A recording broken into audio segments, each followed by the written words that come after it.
second point, integration and social coherence, we have worked hard on renewing our settlement and resettlement assistance programs. And we are coming forward with some new announcements with respect to that this year as we try to find ways to work harder on language training, help on finding a job, connecting with established immigrants, with Canadians and with Indigenous peoples in our country. We also support settlement and inclusion efforts internationally, and we're very supportive of the programs that both IOM and UNHCR have brought forward. We looked hard at how do we empower women affected migration and forced displacement in Honduras, in Guatemala, and in El Salvador. And we're very proud of these projects, and we think they've been effective. We do think it's important for us to be gender responsive. We think it's critically for us to understand that women are facing particular sources of discrimination. And we have also developed programs for women, for girls, and for LGBTQI and people on the move, as well as supporting GenMig, which is an IOM-led initiative that's supporting research on how we can help people who are in these challenges. And on the last point, the promotion of balanced narratives, this is really a critical question. We've decided to co-chair the Global Forum on Migration Development's working group on public narratives, which for us is extremely important. The first point to make to everybody is migration is not a negative, it's a positive. It's a positive for the individuals. It historically has been and will continue to be, and it's a positive for those countries that are receiving. And it has to be, we have to find ways of continuing to inject the positive narratives into it. But we also need to listen to each other. We believe strongly that it takes a community, which means a multi-stakeholder global social media campaign which amplifies the voices of migrants, celebrates their contributions, and highlights the shared benefits of migration to address xenophobia and to support social cohesion. This is such a critical issue for us, my friends. We really do need to work hard at it to make sure that we're listening to one another, respecting one another, understanding that all of our populations, all of our citizens in each one of our countries understand the need for migration. And in fact, in the case of Canada, we need migrants. We need to have people coming to us and bringing their skills and talents to our country. It's crucial for our economy, and it's crucial for building our communities. But I think it's also clear that nation states need to reaffirm with their citizenry the fact that what we do has to be managed well. It has to take into account the important principle of sustainability, the important principle of ensuring that we have the social programs, that we have the economic programs, and that we have the policies in place that will in fact make migration work for everyone. And that, I think, is something which we're still facing this challenge. And we don't say it with any degree of embarrassment. It's a simple reality that we have to find a way of striking the balances that we need to strike and striking them in a constructive way. And Canada will continue to do whatever we can in this forum and through these processes that have followed the Global Compact to try to make sure that the discussion and the dialogue we're having is based on evidence and facts, not mythology, that we give no place to hatred and no place to narratives that are based on hate and based on negative stereotypes, and make sure that we're also listening to the people who are expressing concern and anxiety about what all of this change means for them. We have to respect our political leaders who understand that if you don't respond to the anxiety of your public, your time in office will be somewhat limited.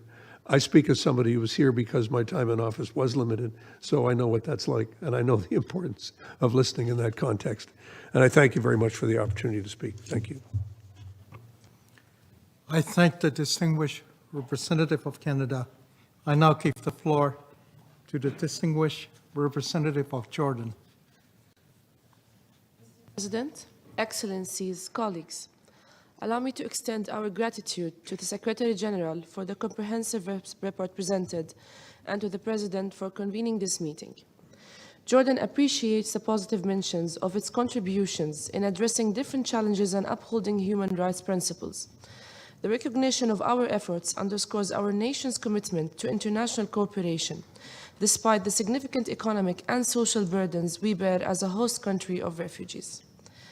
The Global Compact for Migration, though non-binding, holds significant political and moral value. It aligns with Jordan's efforts in border management and sustainable development. However, we emphasize the need to distinguish clearly between migration and refugee issues, as conflating them imposes undue pressure on host countries like Jordan. While we acknowledge the significance of the report, we would like to underscore the following points. First, we stress the importance of clearly distinguishing between migration and refugee issues. While these areas may overlap, conflating them risks placing additional pressures on refugee hosting countries, such as Jordan, which already shoulders a disproportionate share of the global refugee burden. Second, the concept of integration, as described in some migration frameworks, requires careful consideration. While we recognize the importance of social inclusion for migrants who are legally settled, we categorically oppose these interpretations of integration that imply automatic or unconditional incorporation of migrants into national systems. In this context, it is important to emphasize that the state has a right to provide and prioritize its services for its citizens and provide rights that may not be extended to migrants. This includes, but not limited to, access to healthcare, labor rights, education, vocational training, and other public services. Furthermore, integration does not imply that aliens, including migrants, are entitled to residency in the host country. Under international law, states are entitled to control and regulate their territory, including entry, stay, and exit of such territory. Third, integration policies must consider the specific capacities of each country and ensure the primary responsibility of providing services and opportunities to citizens is not undermined. Fourth, on matters of human rights and combating human trafficking, Jordan upholds these principles through existing frameworks and initiatives. At the same time, we stress that cultural, national, and religious specificities must be respected, particularly on sensitive issues, which conflict with national laws and religious and societal values. Fifth, while expanding legal migration pathways, it is equally essential to ensure that development aid remains independent from the integration of migrants into national systems.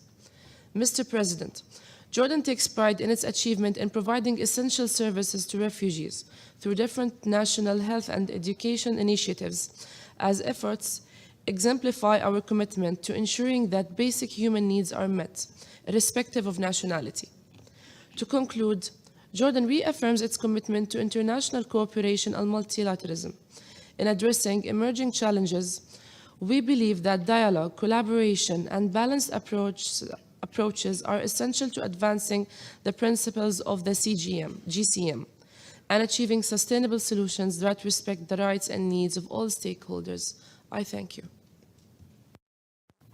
I thank the distinguished representative of Jordan. I'll now give the floor to the distinguished representative of Nicaragua.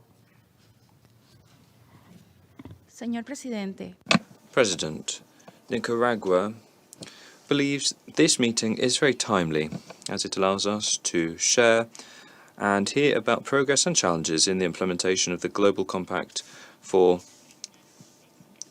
safe, orderly and regular migration. Now, within the region and outside it, there are structural causes, economic, social and cultural nature, which directly and indirectly encourage migration. These need to be addressed comprehensively to better manage migration.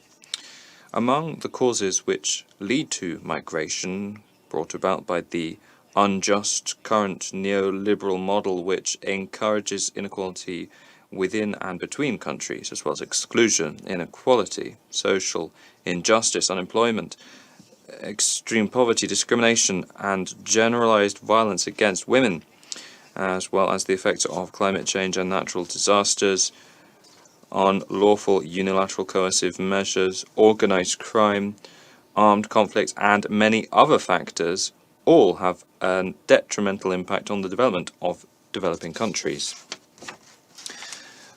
Nicaragua's migration policy makes a contribution to ensuring the regulation of orderly, regular and safe entries and exits of migrants, respecting their dignity and rights, in keeping with international public law and international humanitarian law, and particularly agreements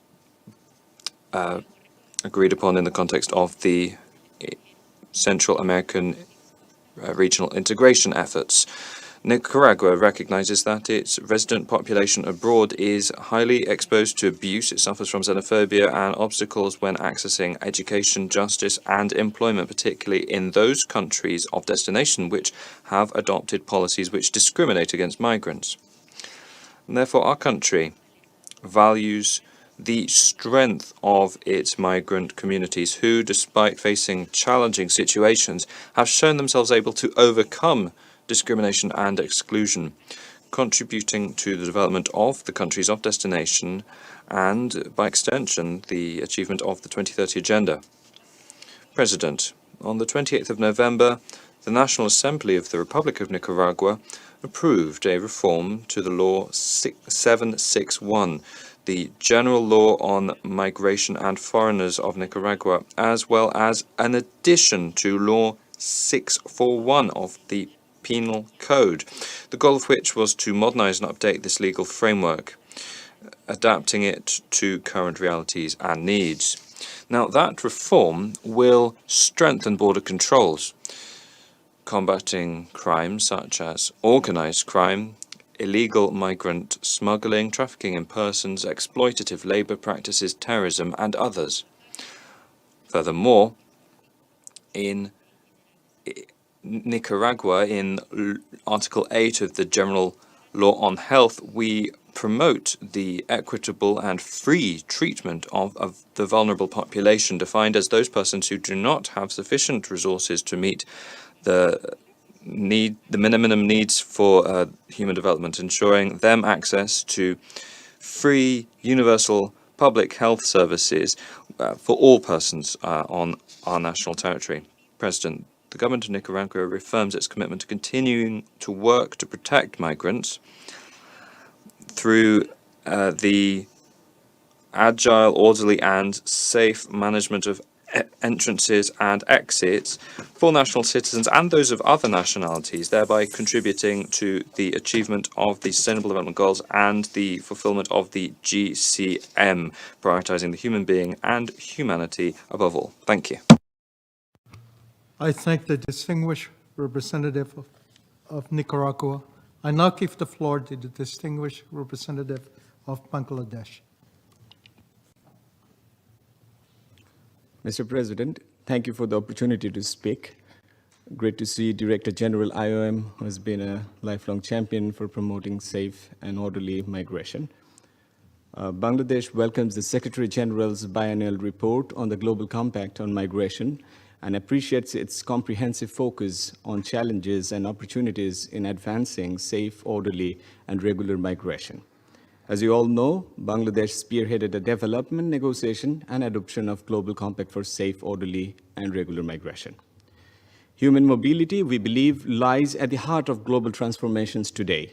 The Compact is instrumental in guiding national and international migration governance, addressing pressing issues such as climate change, post-pandemic economic recovery, and advancing progress toward the Sustainable Development Goals. The continued relevance of this framework was reaffirmed by states and stakeholders at the International Migration Review Forum in May 2022. Mr. President, as rightly pointed out in the report, there is still so much we can do together, particularly in serving the underserved.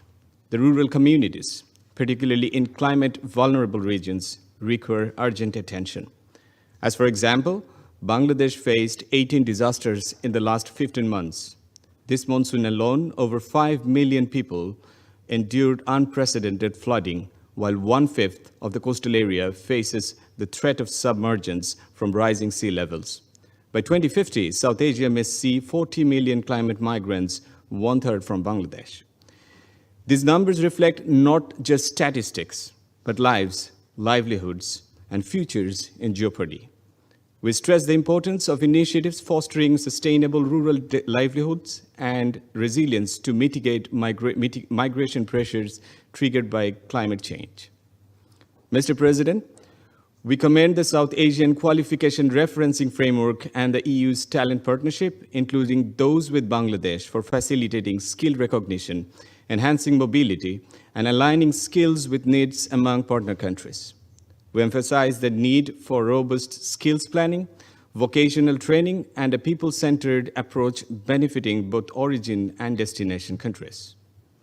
Mr. President, we're concerned by the increasing securitization of migration governance, which heightens the risks of pushbacks and exploitation. Migrants in irregular situations are particularly vulnerable. Bangladesh urges strengthened implementation of the guidelines on protecting migrants in vulnerable situations.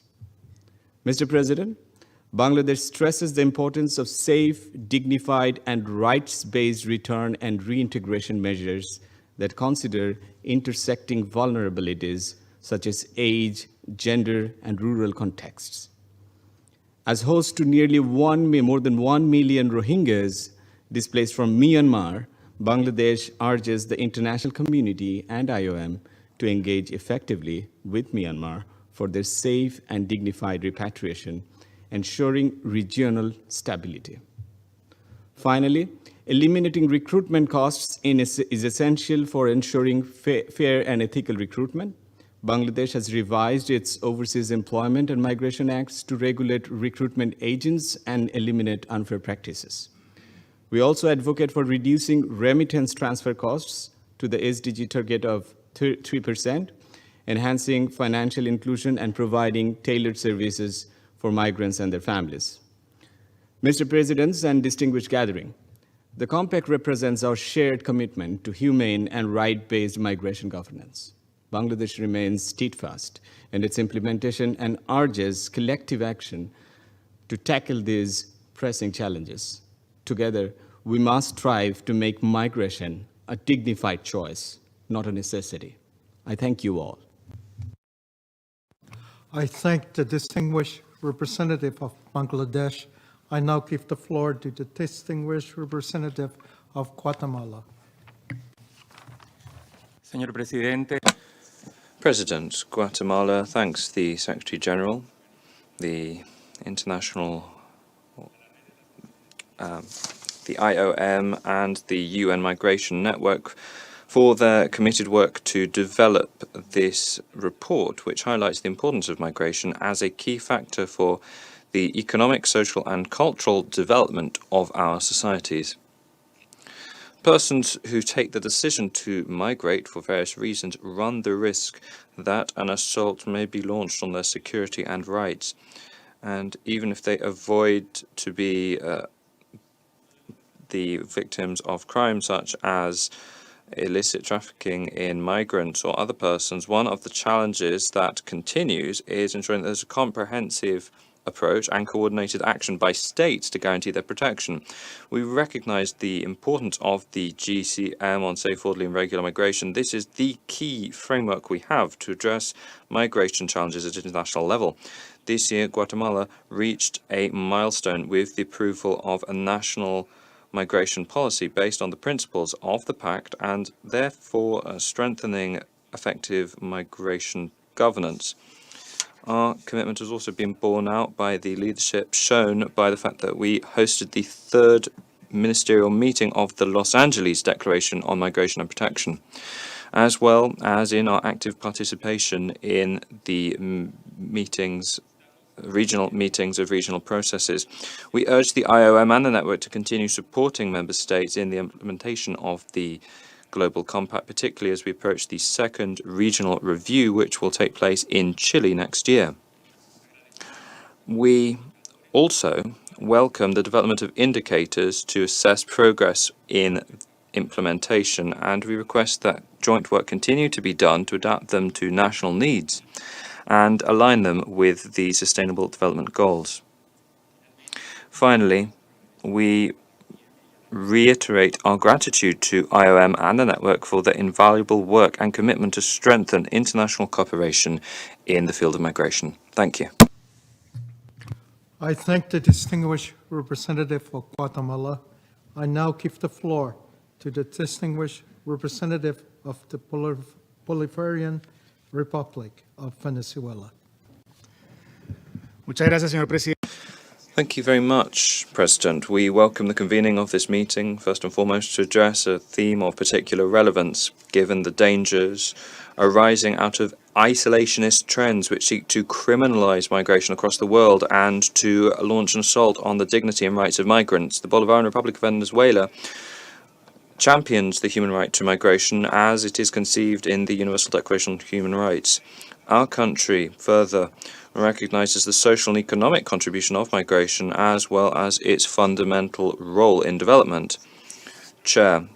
President, it is concerning to note the increasing influence of groups with supremacist ideologies who use migration to political ends, who criminalize migrants and blame them for structural problems which afflict host societies. The causes of these challenges are in no way related to migration. Various scientific studies recognize in migration a source of development and progress. And indeed, is it not the case that human history, especially that of the entire American continent and of this very country which hosts our organization, is it not the case that this is a story of migration?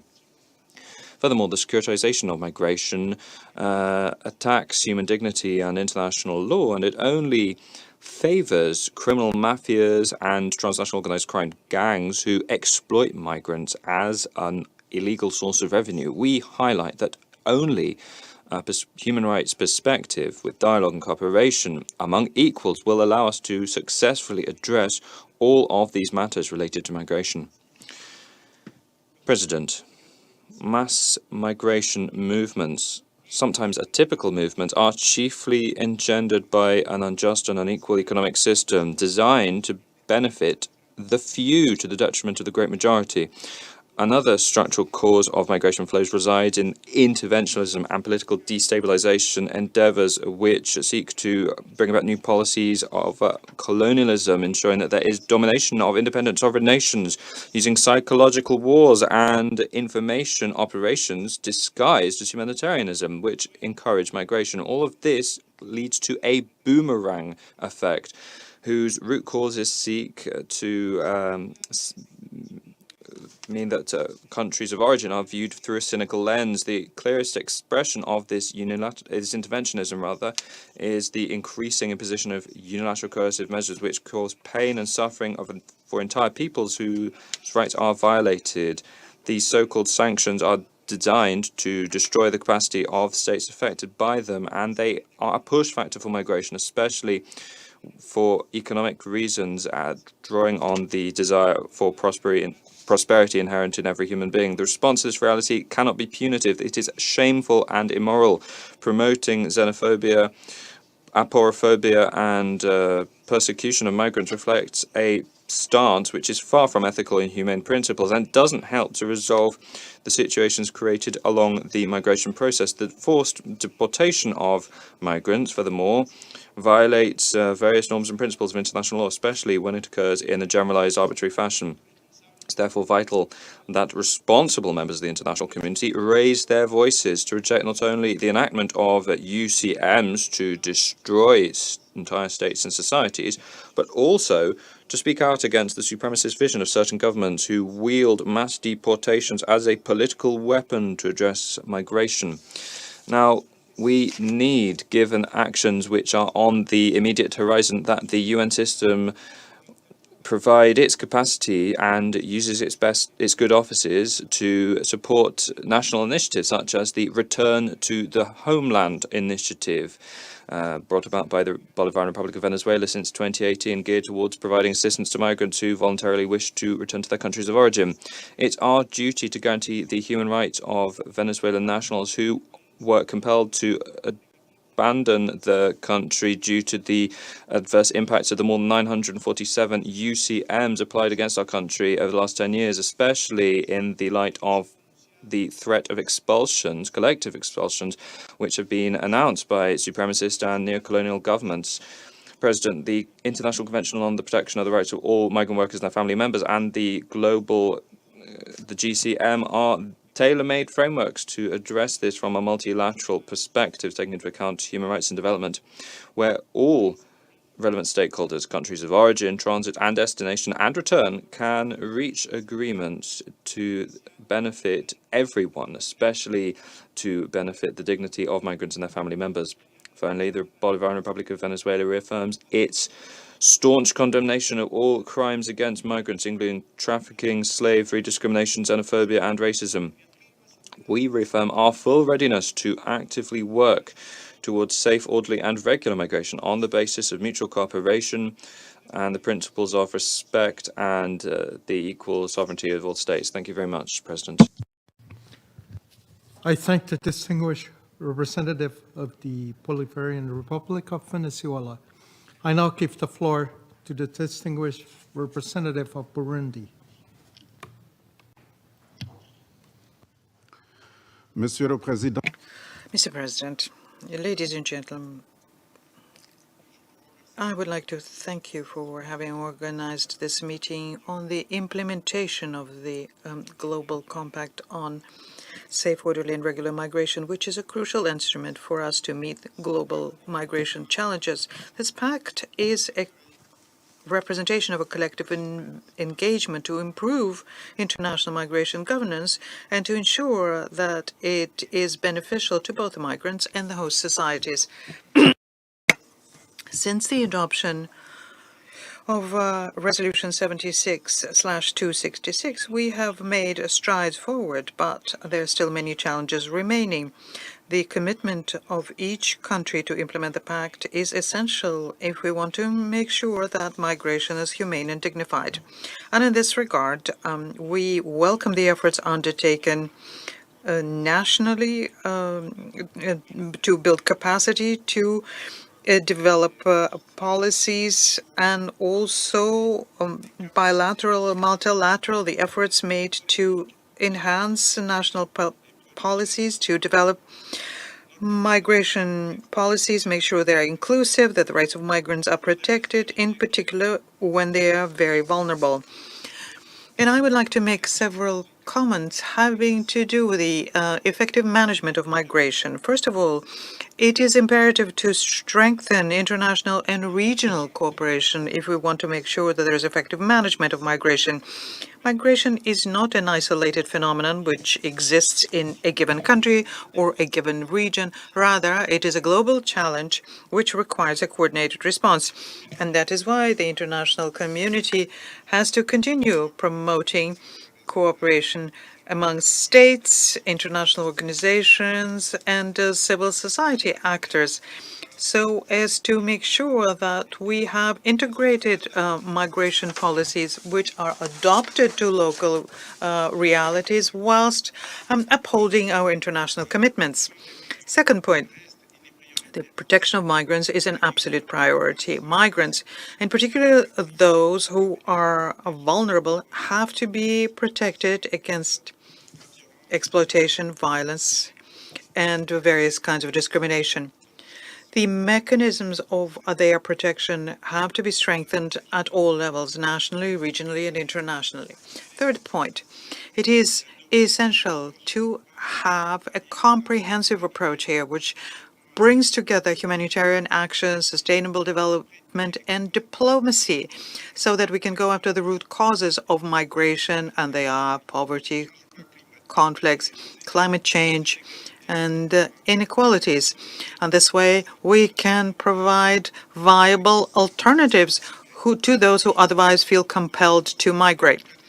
And finally, strengthening the mechanism of follow-up and evaluation on pact implementation is a must. We have to make sure that we have a transparent and rigorous follow-up here to measure progress, identify obstacles, and adjust our strategies to make sure we attain our goals. The monitoring system has to be inclusive and involve all of the stakeholders concerned, including the migrants themselves.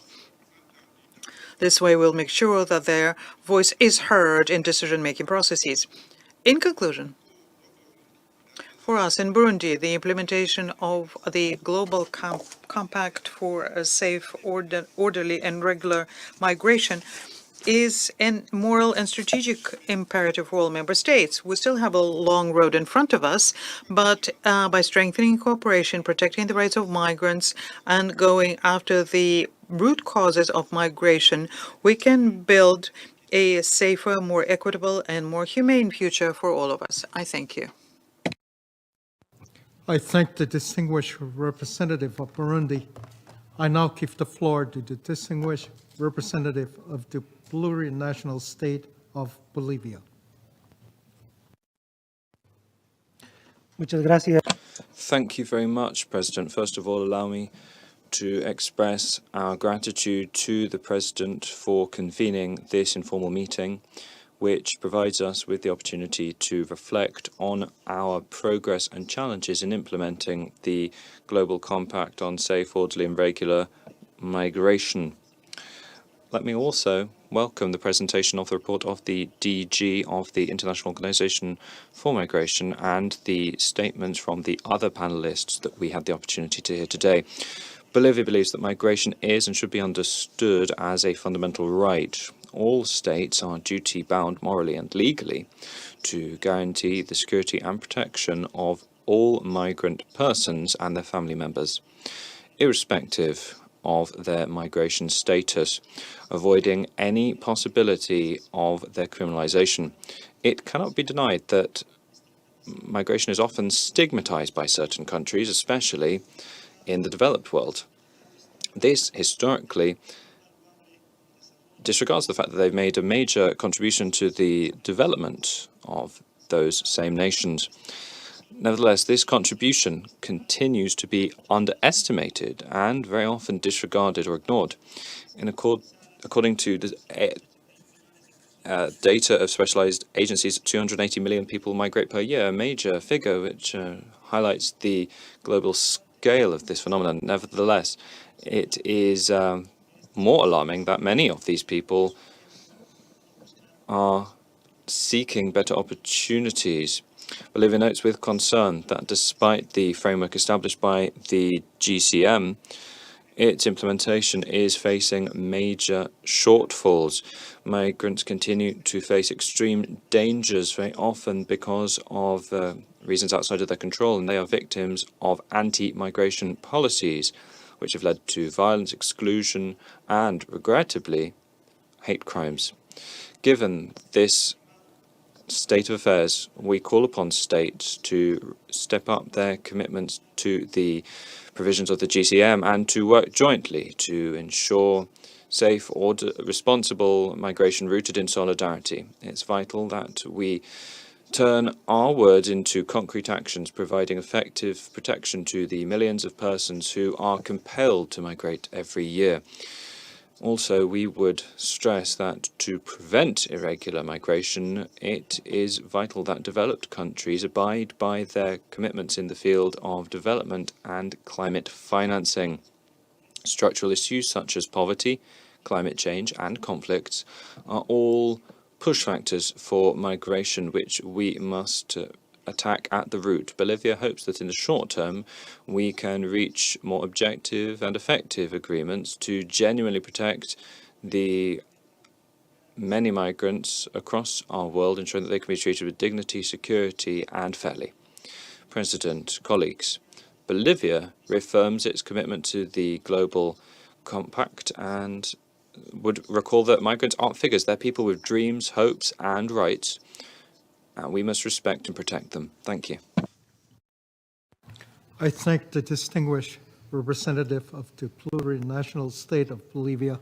I now give the floor to the distinguished representative of Morocco. Merci, Monsieur le Président. Thank you, President. We associate ourselves with the statement by the Ambassador of Salvador on behalf of the champions of the Global Compact, and we would like to make the following statements. Our national capacity, my delegation would like to thank the the Secretary General for this meeting, and we welcome the personal commitment of the Secretary General to migration issues. I would like to congratulate the Director General of the IOM, Ms. Amy Pote. Thank you for your leadership and the efforts in implementing the GCM follow-up, in particular the Marrakesh Compact. We welcome the recommendations made by the Secretary General aimed at protecting the rights of migrants and members of their family through, inter alia, by strengthening the capacity of member states and the strengthening of sustainable development. We also welcome the current process of regional reviews of GCM implementation, their progress declarations. Many states talked about dialogue as we're coming up to the second review forum on migration in 2026. Progress has been accomplished to date, but additional efforts are necessary to accelerate the implementation of the Marrakesh Pact and the implementation of 2030 agenda whilst upholding the rights of the migrants. We are concerned by the negative trends such as xenophobia, racism, hate rhetoric, and discrimination against migrants.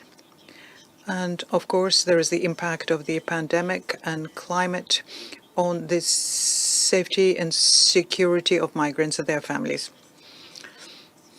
Given this, my delegation would like to recall the shared responsibility of the host transit and destination countries in promoting, protecting, and upholding the rights of all of the migrants. We underscore that the strengthening of cooperation is crucial to speed along the implementation of the goals of the Compact and the Marrakesh Pact.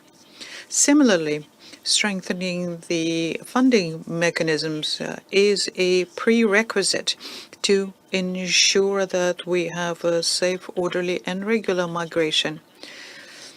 So we call for a broader donor base here to make sure that the Pact objectives are sustainably upheld. Under the leadership of Her Majesty the King Mohammed VI, may God help him, calls for making migration a priority, and we put together a responsible migration strategy, and we are managing the migration flows. I was in line with the strategy. It's a humanistic strategy. It's trying to integrate regular migrants and guaranteeing their access to basic services, education, healthcare, housing, and work. This is in line with international law and part of our renewed international cooperation. The policy of the Kingdom covers 80% of the requests for nationality. This status of women and children has also been legalized. We guarantee that all of the migrants have the right to receive health services and vaccinations. We also presented in 2022 to the African Union a report of His Majesty Mohammed VI. He is the leader of African migration issues. The leadership of Morocco was crowned by opening the African Observatory on Migration in 2020 in Rabat, where we collect statistical data on migrations so as to better understand the needs and provide adequate response for them. Internationally, we hosted the Intergovernmental Conference on the adoption of the Global Compact in 2018, and this shows how important to us the issue of the managing of migratory flows and hosting the migrants. We are actively involved in organizing conference on migration. We are a key actor also in regional and global discussions on this issue. We hosted in June 2023 a meeting of the IOM on migratory routes between Africa and Europe to discuss the legislative framework and strengthen the regular routes for mobilities. In our capacity as President of Champions of Migration, we organized a conference on building positive narratives on migration, together with the UN Network on Migration. This shows the commitment of my country to deal with migration challenges and do it in national and international dialogue. We're a hub for a discussion of migration in Africa and beyond. To conclude, sir, I would like to reaffirm the continued commitment of Morocco for the implementation of the Marrakesh Pact on Migration, defending our principles and objectives. Thank you. I thank the distinguished representative of Morocco. I now give the floor to the distinguished representative of Turkey. Thank you, Mr. President. Mr. President, my delegation aligns with the joint statement made by the distinguished representative of delegation of El Salvador on behalf of champion countries of GCM. At the outset, allow me to express my delegation's appreciation for convening this important briefing, as well as the Secretary General's report on the implementation of Global Compact on Migration. Migration is a global phenomenon and its solution lies in global cooperation. I would like to echo the words of the Secretary General from his message on International Migration Day last year. Migration is a fact of life and a force for good. Migration is an undeniable reality, and we cannot ignore the aspirations and challenges of those on the move, particularly in a world that is increasingly interconnected. Migrants make invaluable cultural and economic contributions to both their communities of origin and destination. To fully harness the benefits of migration, we must identify effective ways to maximize its developmental impact while addressing the challenges it poses. When managed properly, migration can be a powerful tool to advance our collective efforts to achieve the 2030 Sustainable Development Goals. This requires a commitment to treating migrants with dignity, ensuring they have access to the protections and services they need. However, we are deeply concerned by attempts in some parts of the world to externalize migration management. These measures are not only unsustainable, but also exacerbate the violations of migrants' fundamental rights, including the most basic right to life. No justification, including the border security, can excuse policies or actions that deliberately endanger the lives of vulnerable groups or undermine their fundamental human rights. It's our shared responsibility to create a migration framework that upholds humanity, dignity, and global solidarity. Mr. President, in terms of our national efforts for the effective implementation of a global compact for migration, I would like to emphasize the following steps taken by my country. Turkey is strengthening its cooperation in the field of border management with its neighboring countries through the mechanism established within the framework of agreements. Our national action plan is developed on the basis of following targets: increasing public awareness, including among public institutions, enhancing the operational activities of law enforcement authorities, child protection, effective fight against human trafficking in case of disaster or emergency, establishment of in-service training curriculum. Preparing the migrants for social life through vocational courses are also among our priorities. As the country hosting the world's largest refugee population, Turkey will continue to underline the collective responsibility of the international community to safeguard the rights of the people who are escaping persecution or searching for a better life, in line with the core tenets of human dignity. I thank you. I thank the distinguished representative of Turkey. I now give the floor to the distinguished representative of Sri Lanka. Thank you, Mr. President. Today, we are in the middle point between two international migration review forums. In May 2022, after 4 years of the adoption of the GCM, we had a successful IMRF and the pledges were made by the states. At this juncture, we welcome the report of the Secretary General on Global Compact for Safe, Orderly and Regular Migration, which focuses on the progress made by the countries across the globe in the implementation of the GCM. We consider it is very important at this juncture to review the progress made and determine our roadmap to address the future challenges in this subject. Mr. President, My own country, Sri Lanka, has been a strong advocate for promoting safe, orderly, and regular migration, focusing on both national and international efforts to ensure well-being of its migrant workers. As a state party to the International Convention on the Protection of the Rights of All Migrant Workers and Members of Their Families, we have been at the forefront of promoting rights-based migration. Through bilateral labor agreements and dedicated institutional frameworks, Sri Lanka has continued working towards protecting the rights and welfare of its migrant workers at every stage of the migration cycle, from pre-departure to return and reintegration. In partnership with organizations such as IOM, Sri Lanka has advocated to safeguard migrant worker rights and address vulnerable situations.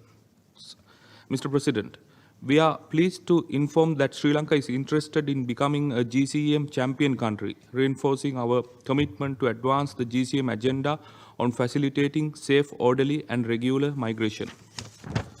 In this context, as a precursor to the second Asia-Pacific regional review of the GCM to be held in February 2025, Sri Lanka and the IOM recently co-hosted the South Asia Sub-Regional Consultation on the GCM held in November this year, serving as a platform for dialogue and deliberation among governments, civil society, and UN agencies from South Asian countries.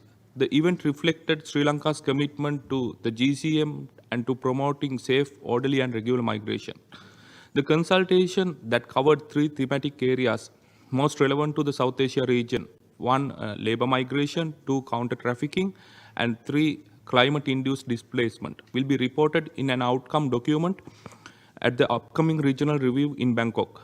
Furthermore, Sri Lanka, as the founding chair of the Colombo process, has been committed to enhancing regional cooperation, sharing best practices related to labor migration in countries of origin of South and Southeast Asia. To date, the Colombo process remains the only regional consultative process for labor-sending countries, offering the South and Southeast Asian region a collaborative space to discuss common migration challenges, share best practices, and advance cooperative solutions that benefit migrant workers. Mr. President, in conclusion, Sri Lanka welcomes the report of the Secretary General refers to the code of conduct developed by Sri Lanka to address unfair recruitment. We will continue to adhere to our best practices in cooperation with regional, international stakeholders and the UN agencies to advance the meaningful implementation of the GCM and rights-based migration that benefit all. I thank you.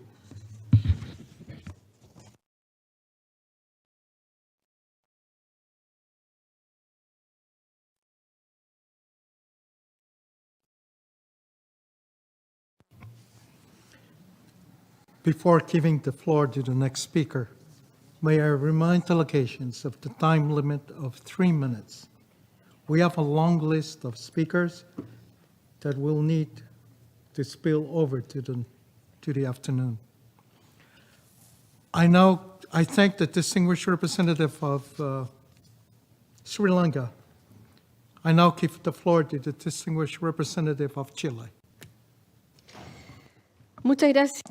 Thank you very much indeed, President, Excellencies, distinguished colleagues.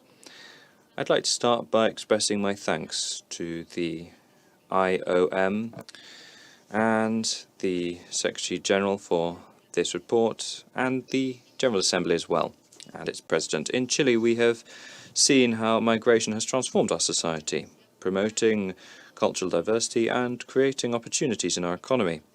However, we also do recognize the challenges it causes when there is an increase in irregular migration for host countries, as well as how it exposes vulnerable persons to exploitation and, in the worst cases, even human tragedies. The Global Compact for Safe, Orderly and Regular Migration is a fundamental multilateral framework for addressing these challenges. Its principles of international cooperation, respect for human rights and shared responsibility are pillars which deeply resonate with Chile's approach to the migration management issue and which assist in the strengthening of migration governance. Migration continues to be one of the most significant global challenges of our times, as highlighted by the report we're discussing today. Chile, over recent years, has become a country of destination in the context of international migration, particularly at regional level. Chile is therefore deeply committed to ensuring that migration is managed safely, with dignity and inclusion. We are particularly concerned by the humanitarian dimension of this phenomenon, including the situation of missing migrants and those who face hazards on their journeys. We pay particular attention to the situation of women, girls and boys who face higher risks of their human rights being violated, as well as violence and exploitation more generally in the context of migration. It's vital to strengthen international cooperation, promoting regular pathways for migration to ensure that no more people have to risk their lives in the search for means of subsistence or opportunities. We would highlight that migration isn't a problem that needs to be resolved. Rather, it is a reality and it needs to be managed with a human rights approach. We therefore are duty-bound to take into account emerging factors which lead to human mobility, such as the effects of disasters and climate change. These create more complex scenarios for those who take the decision to leave their countries of origin. To seek solutions to these challenges, Chile is working on 3 initiatives for migration management. These are an early warning system to monitor international migration flows and whose information is made up of inputs which are fed into decision-making for the protection of the most vulnerable, as well as the establishment of agreements and associations between countries and consular cooperation where that representation may not exist, and creating a handbook for care at the border with a focus on treating at-risk persons properly. Finally, Chile reiterates its commitment to the Global Compact and stands ready to work with member states, civil society and other relevant stakeholders to make headway with this shared vision, ensuring that migration can be a source of strength for development and global well-being. Thank you. I thank the distinguished representative of Chile. I now give the floor to the distinguished representative of the United States. Thank you, Chair. The United States welcomes the Secretary General's report on the implementation of the Global Compact for Safe and Orderly Migration and reiterates our support for the Compact. Since the adoption of the Compact and Progress Declaration of 2022, the number of people migrating has increased around the world. Many people are seeking new opportunities, but many others are fleeing persecution, conflict, poverty, economic crises, corruption, and adverse effects of natural disasters and climate change. The United States embraces the need to promote conditions for people to lead peaceful, productive, dignified, and sustainable lives in their countries of origin, and to make migration a voluntary option and not a matter of survival. The United States continues to support fair, orderly, and humane immigration systems with appropriate legal and procedural protections that are respected for all migrants, in particular safeguards for the most vulnerable, including children. Globally, we support programs to improve migration data, build capacity for migration management, strengthen ethical recruitment, provide documentation for migrant workers, and facilitate integration into host communities. In the Western Hemisphere, the United States and 21 other countries have endorsed the Los Angeles Declaration on Migration and Protection, promoting a common understanding of the regional migration situation and shared commitments to provide stability and assistance, lawful migration pathways, protection of displaced populations, humane migration management, and a coordinated emergency response. In this respect, the United States particularly welcomes the recommendations of the Secretary General on strengthening cooperation on missing migrants and providing humanitarian assistance to migrants in distress. Further, the United States has worked to improve migration management in the Americas through the launch of the Safe Mobility Initiative. In Colombia, Costa Rica, Ecuador, and Guatemala, Safe Mobility offices are facilitating regular migration through refugee resettlement and labor opportunities grounded in fair recruitment and respect for labor rights. Countries that host these Safe Mobility offices and the countries that receive refugees and migrants through them, including Canada and Spain, have been crucial partners in the response to increased migration in the Western Hemisphere. We also support efforts to better protect the human rights of non-citizens of our own country, including migrant workers, regardless of immigration status. Undocumented workers and workers whose visas are tied to their employer may be vulnerable to exploitation by unscrupulous employers who pay them substandard wages. That is why, in 2023, the United States adopted a policy protecting migrant workers who raise concerns about workplace violations from deportation. Recognition of the human rights of migrants is also exceedingly important in the context of immigration detention, as well as appropriate use of alternatives to detention. Securing our borders does not require us to ignore the humanity of those who seek to cross them. Our national values closely align with those reflected in the GCM.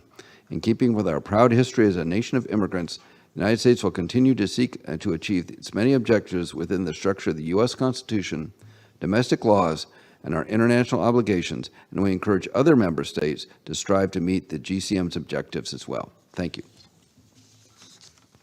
I thank the distinguished representative of the United States. I now give the floor to the distinguished representative of Belgium. Thank you.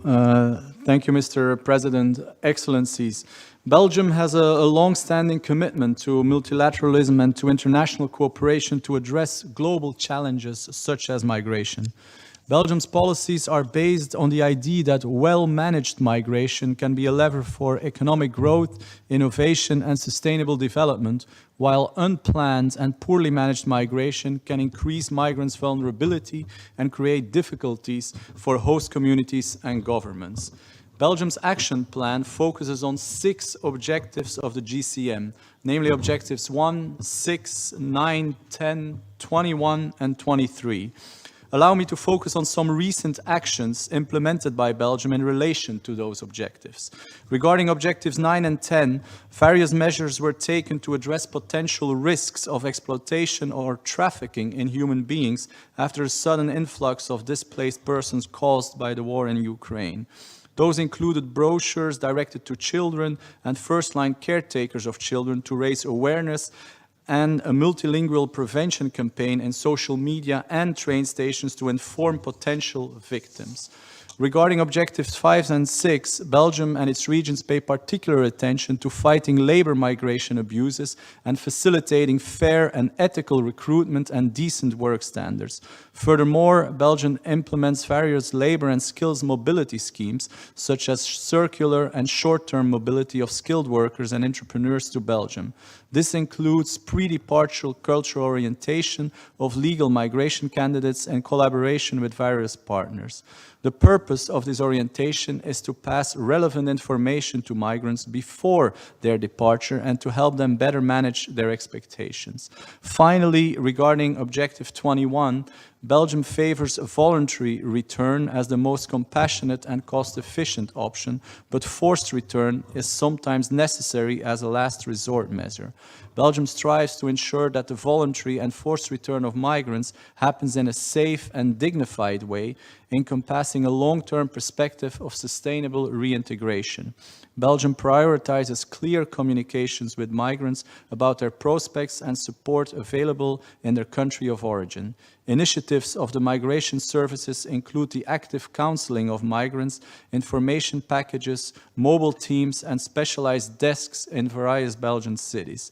Belgium and its agencies coordinate voluntary return and reintegration programs with partners like Caritas and IOM, providing on-the-ground assistance and support local governance to build resilient systems and promote employment opportunities, aligning reintegration efforts with broader migration and development goals. I thank you.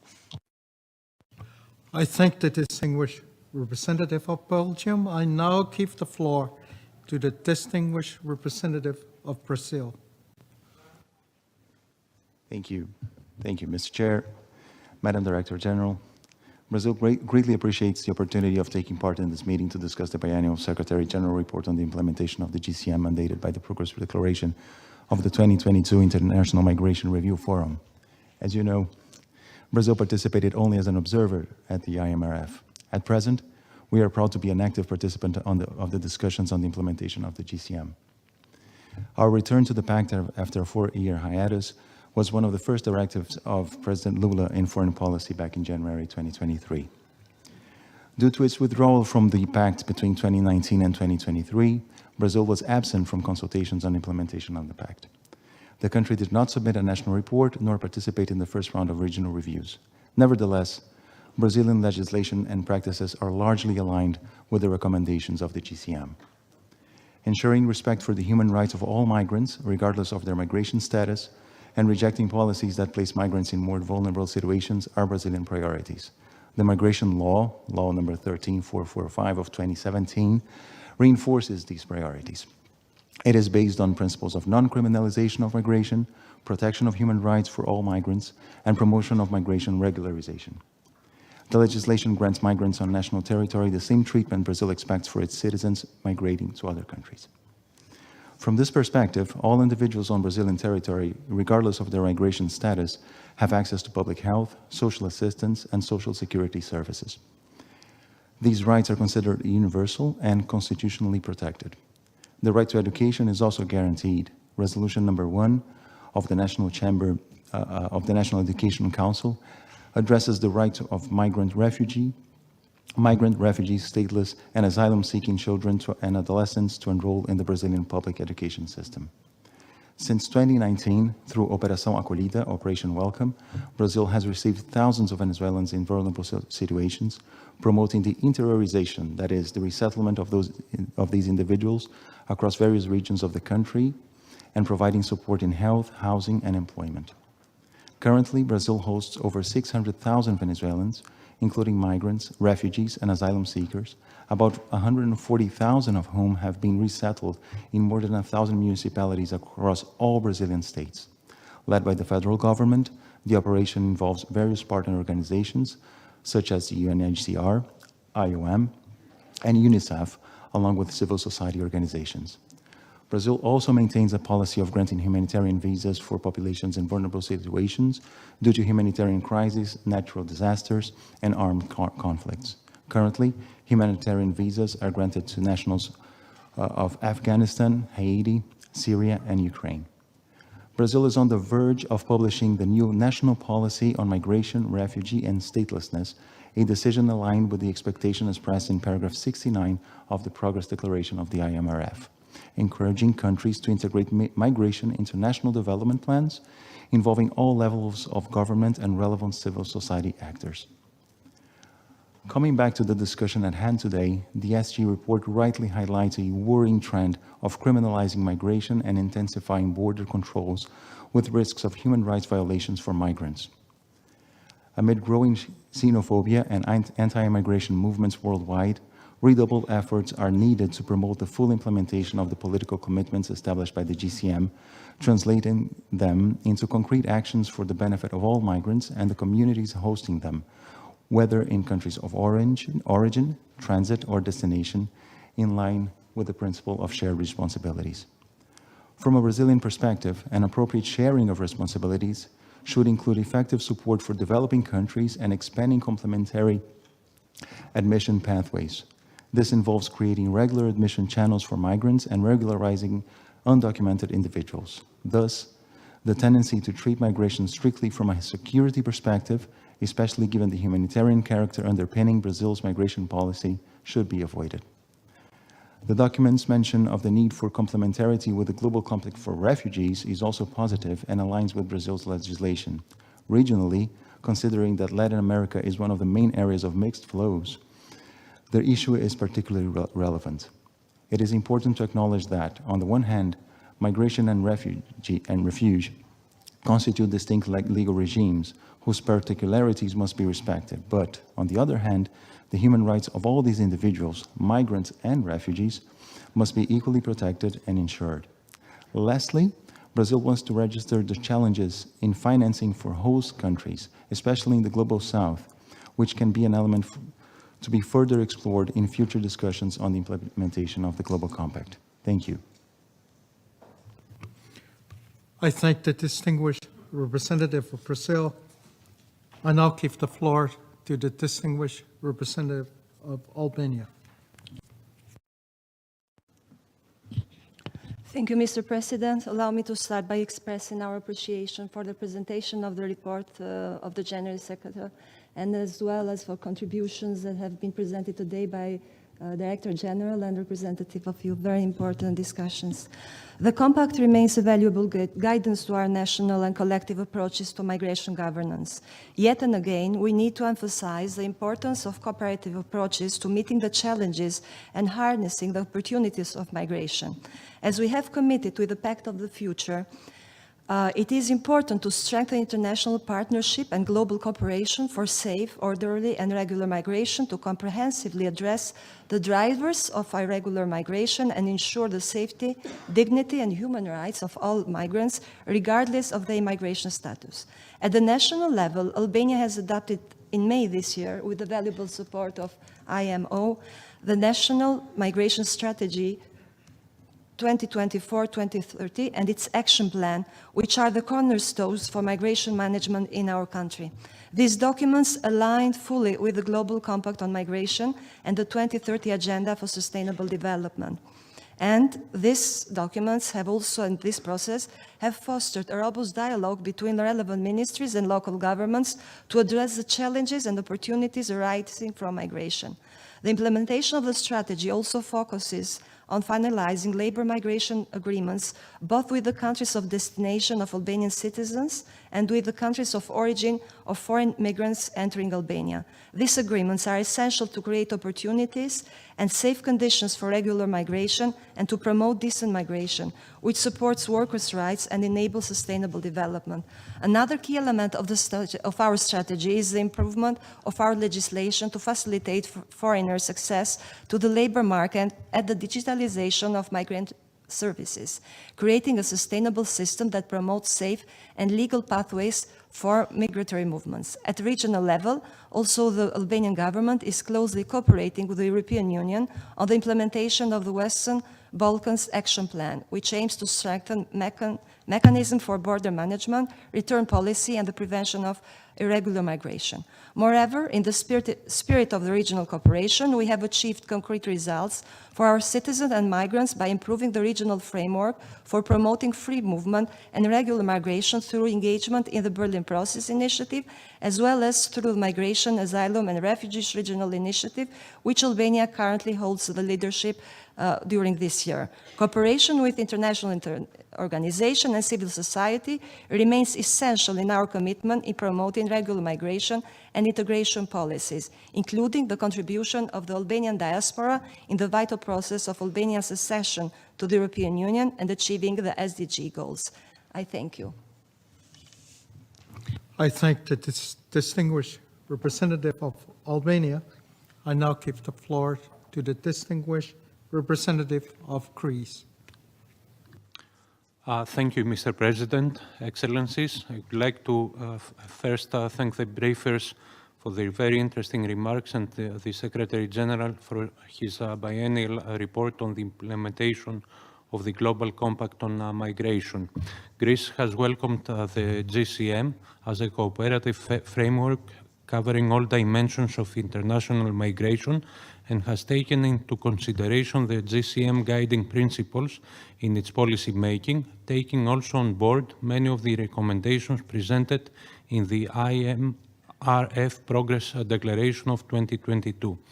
Greece has made significant progress in its national migration policies, focusing on enhancing organized, regular pathways of migration, addressing the root causes of irregular migration and the risks associated with the smuggling of migrants, promoting the protection of migrants, especially those belonging to vulnerable groups, and facilitating their integration. As a first step to the implementation of a whole-of-society approach to legal migration, Greece put in place relevant legislation which allows for third-country nationals who have already been living in Greece for the past 3 years and have been offered a valid work contract to be provided with a residence permit for labor reasons. Under this regulation, more than 20,000 undocumented migrants have been given the opportunity to stay and work legally in Greece. Greece is also creating legal pathways of migration through bilateral agreements with countries of origin. In this respect, Greece has signed a Memorandum of Understanding on Migration and Mobility with Bangladesh and a bilateral agreement on the employment of seasonal workers with Egypt, while 6 more agreements on migration are being negotiated. Furthermore, Greece supports the operation of local initiatives that promote the integration of migrants. In this respect, it is worth mentioning the positive outcomes of the national flagship integration program Helios in offering support to beneficiaries of international and temporary protection for finding housing, learning the Greek language, and integrating in the job market. Regarding the protection of vulnerable groups, special attention is paid to unaccompanied minors through inter alia, the innovative national guardianship system. Moreover, according to national legislation, adult citizens of third countries or stateless persons who enter Greece as unaccompanied minors and have successfully completed at least 3 years of secondary education in Greece before the age of 23 are entitled to 10-year residence permit, which also allows them unconditional access to the labor market. Last but not least, Greece has a long-standing collaboration with IOM in the area of safe returns, having provided assistance to approximately 10,000 third country nationals who returned to their countries of origin and to more than 2,000 who received reintegration assistance. I thank you. I thank the distinguished representative of Greece. I now give the floor to the distinguished representative of the Kingdom of the Netherlands. Thank you, Mr. President. And I'd like to start by thanking the briefers for their interesting presentations. And I would like to thank the Secretary General and the Migration Network for their work on the biannual report and the voluntary indicator framework. We supported the adoption of the Global Compact on Migration in 2018 because it provides a common approach to facilitating cooperation on migration at the global, regional, and at state level. This is vital if we are to address the increasing challenges of irregular migration and in order to maximize the benefits of safe, orderly, and regular migration. The Kingdom of the Netherlands is of the opinion that our existing migration policy is in line with the GCM objectives. Mr. President, the Netherlands has played an active role in the reviews of the GCM. Both in our national and regional reviews, the Netherlands has consistently underlined the importance of ensuring a 360-degree approach to the GCM implementation. This means taking into account the objectives of countries of destination, transit, and origin. The report of the Regional Review for Europe included these contributions as well as objectives covering migration management, in particular GCM objectives 9, 10, and 21. However, in our view, these elements are not sufficiently reflected in the progress report. We reiterate that the implementation of the GCM should take into account both the interests of migrants and the interests of states. An increasing number of countries is struggling with irregular migration, and this issue does not only affect destination countries. In fact, almost all countries are simultaneously countries of origin, transit, and destination. Discussions on the GCM therefore need to incorporate all aspects of migration, both positive and negative. More balance is needed, and we call on you to include this in the next SG report and other relevant products. Mr. President, in addition, I'd like to express a number of specific points.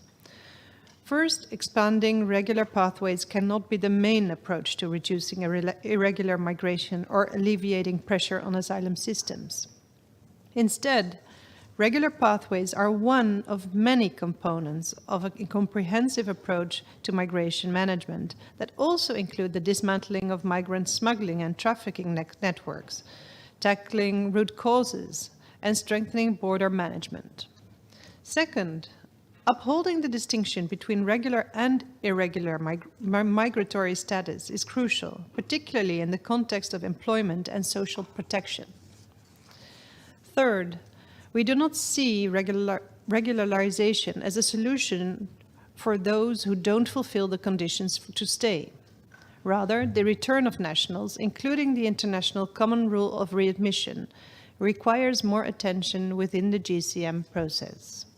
Finally, as noted in our voluntary national review, the Netherlands aims to maintain the current approach and methodology for assessing our GCM implementation.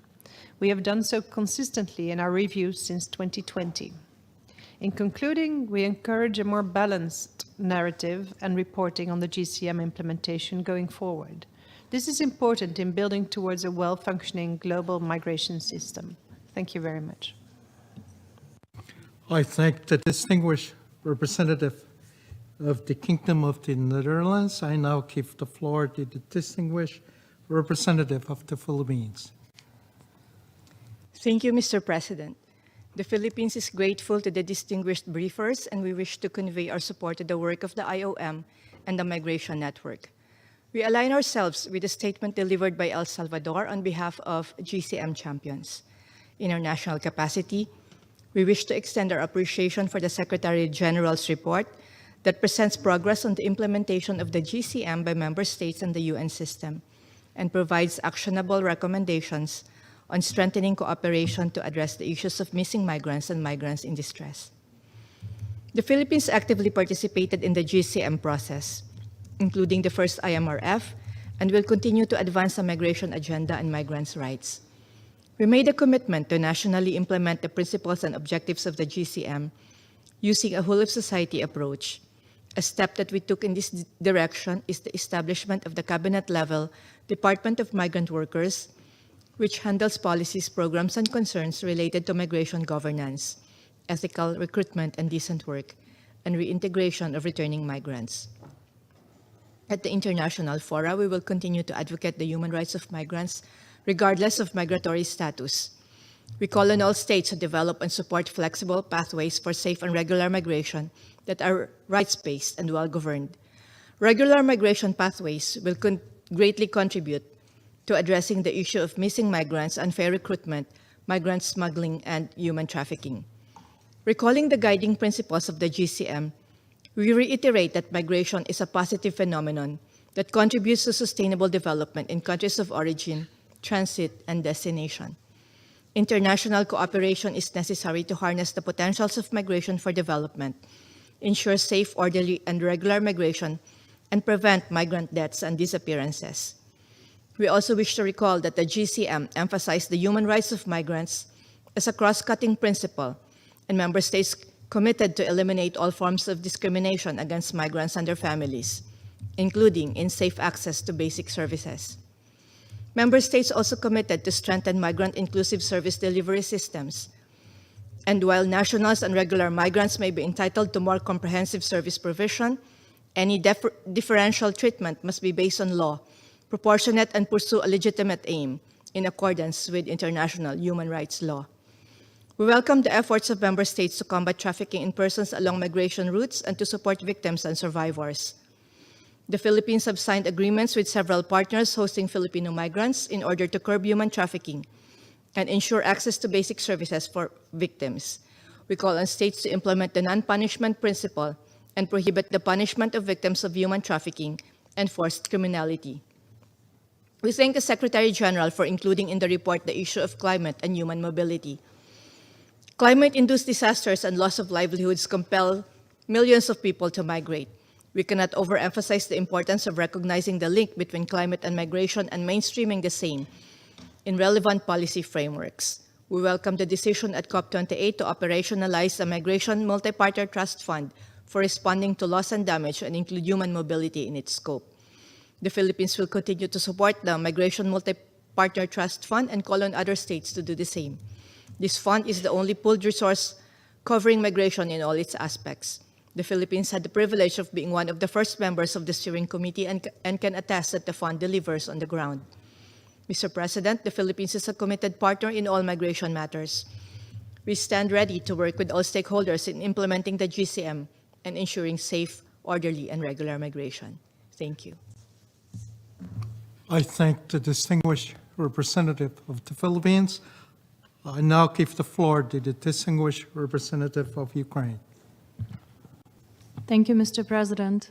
Delegation of Ukraine welcomes the opportunity to discuss the implementation by member states of their pledges made in the context of the Global Compact for safe, orderly, and regular migration. Thank you to the briefers for their comprehensive input. Despite all external challenges, Ukraine considers the GCM an important tool for enhancing migration governance as it strengthens the implementation of existing legal frameworks. Our country is actively implementing provisions of the Global Compact. The principles of the Compact are integrated into key national documents, such as the State Migration Policy Strategy of Ukraine for the period up to 2025. This strategy outlines Ukraine's main priorities, including the integration of vulnerable migrant groups, creation of modern migration management mechanisms, and harmonization of national legislations with the EU norms. These efforts reflect Ukraine's commitment to improving migration governance in alignment with international standards.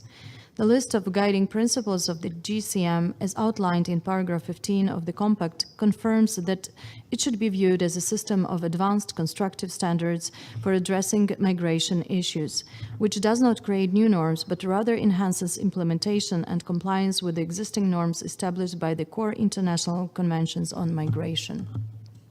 It is important to note that as of today, Ukraine, as a state party to these conventions, strictly adheres to the norms and goals set out in these key international documents. However, as a country deeply affected by displacement due to the Russian Federation's ongoing war, Ukraine faces itself a difficult migration situation. The largest waves of evacuation were recorded during 2022. According to the UNHCR, by the end of 2022, nearly 12 million people had been displaced, both within the country and abroad, the majority of whom were women and children. As of November 2024, about 6.2 million people who evacuated from Ukraine due to the Russian aggression held temporary protection status in EU countries, while within Ukraine, over 4.5 million internally displaced persons were officially registered. About 900,000 children are among the internally displaced. Given these circumstances, combating human trafficking became one of the priority areas for Ukraine.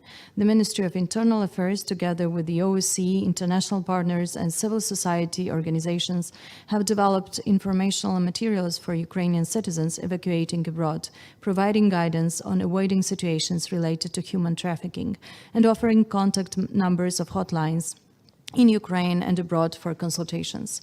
Ukraine is now actively working towards aligning our migration policies with the European Union standards to ensure the protection and integration of our citizens abroad and their eventual return back home to Ukraine after the war.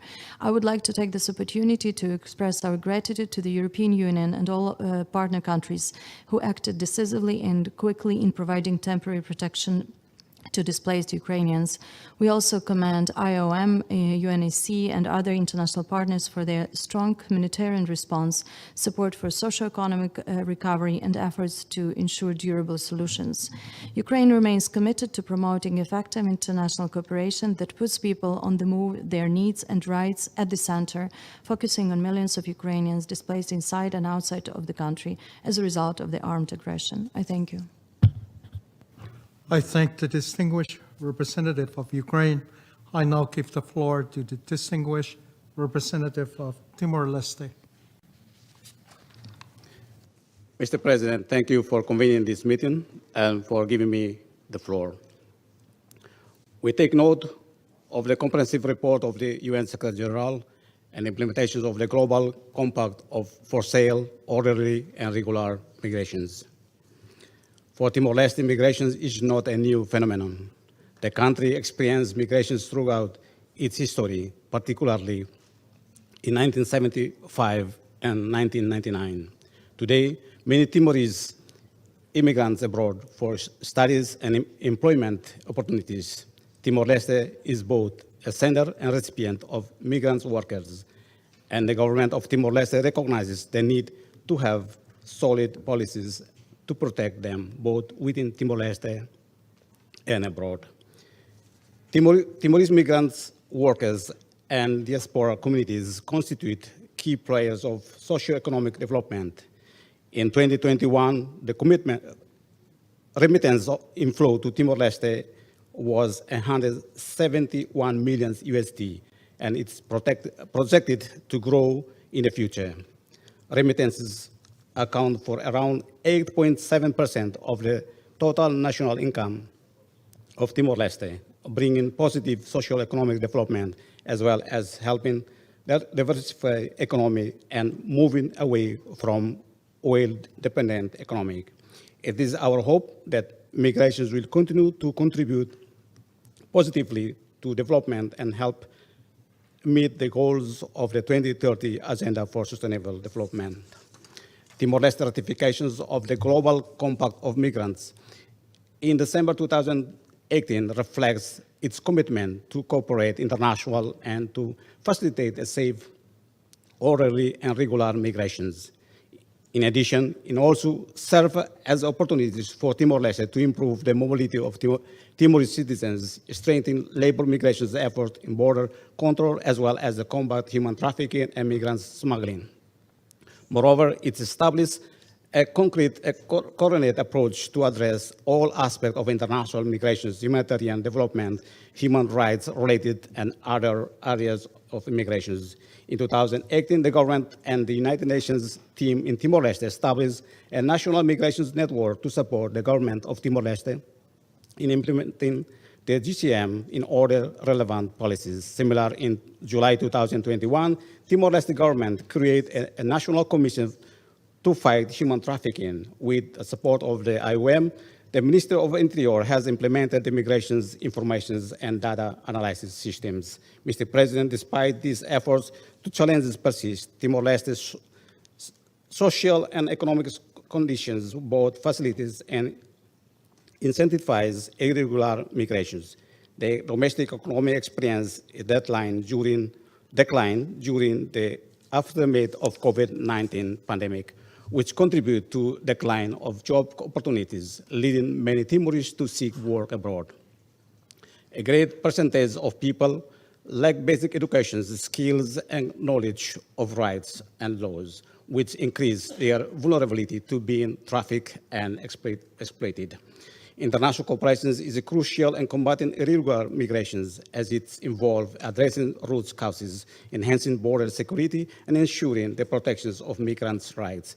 By working together, countries can create a more human and orderly migration system that benefits everyone involved.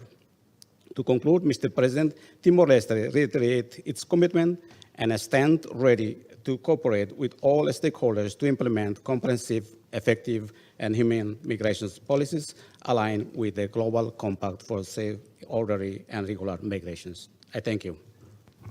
I thank the distinguished representative of Timor-Leste. I now give the floor to the distinguished representative of Suriname. Thank you, Mr. President. Suriname welcomes the convening of today's meeting, which allows us to share valuable experiences and lessons learned in the context of the Global Compact for Migration. We thank the Secretary General for his report, which highlights key aspects of international migration in connection with sustainable development. Global challenges, including the impact of climate change, further emphasize that addressing international migration requires a comprehensive approach.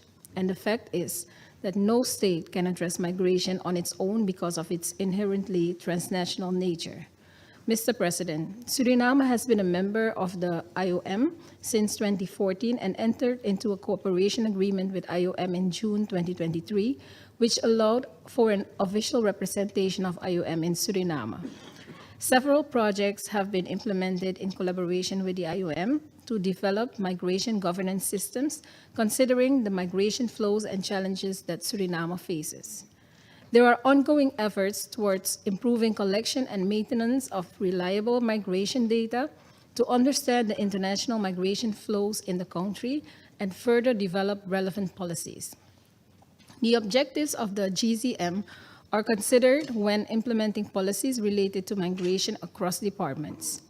Actions in this context are, amongst others, several training courses and other capacity-building initiatives focusing on migration governance conducted for government officials and other stakeholders with technical support from IOM. The Migration Governance Indicator, MGI, which provides valuable insights on the aspects of migration governance in Suriname, as well as areas that require further development. development of an immigration booklet, Welcome to Suriname, to make information more accessible for migrants, which includes an overview of government services provided to migrants. The Suriname Migrant Situation Analysis Baseline Assessment, which provides information on the structures and policies regulating migration governance and identifies priority areas to strengthen government capacity for effective migration governance. Development of a framework for national policy international migration in Suriname, covering the period September 2023 to August 2025, which is the first phase in the process of developing a long-term migration policy. Development of the Suriname National Migration Policy 2024-2030 to promote safe, orderly, and regular migration and international mobility. In conclusion, Mr. President, cognizant that addressing international migration issues cannot be done in silos, Suriname remains committed to continue working together with all relevant stakeholders for durable solutions in this regard. With reference to our commitments in the Pact for the Future, we believe that strengthening migration cooperation and partnerships will contribute to ensuring safe, orderly, and regular migration, inclusive growth, and sustainable development. I thank you. I thank the distinguished representative of Suriname. I now give the floor to the distinguished representative of Algeria.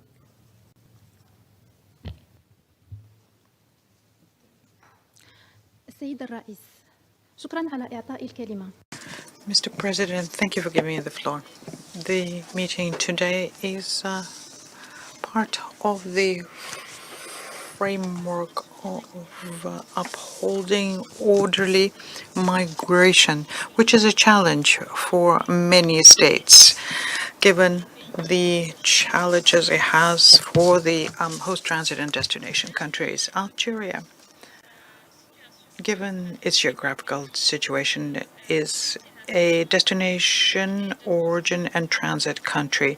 We also are trying to have a humanitarian approach, ensuring the criteria of dignity within our sovereign national legislation, which governs the entry, the stay, and the departure of residents from our country, in line with international texts.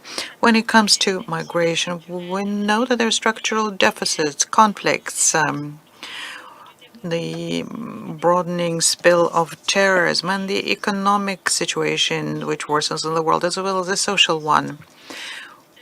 We support the vision of the Global Compact as it enables us to have a global vision and go after this phenomenon effectively, and allows us to have a consistent approach taking into account the interests of countries, and which guarantees smooth cooperation amongst the countries of host, transit, and origin.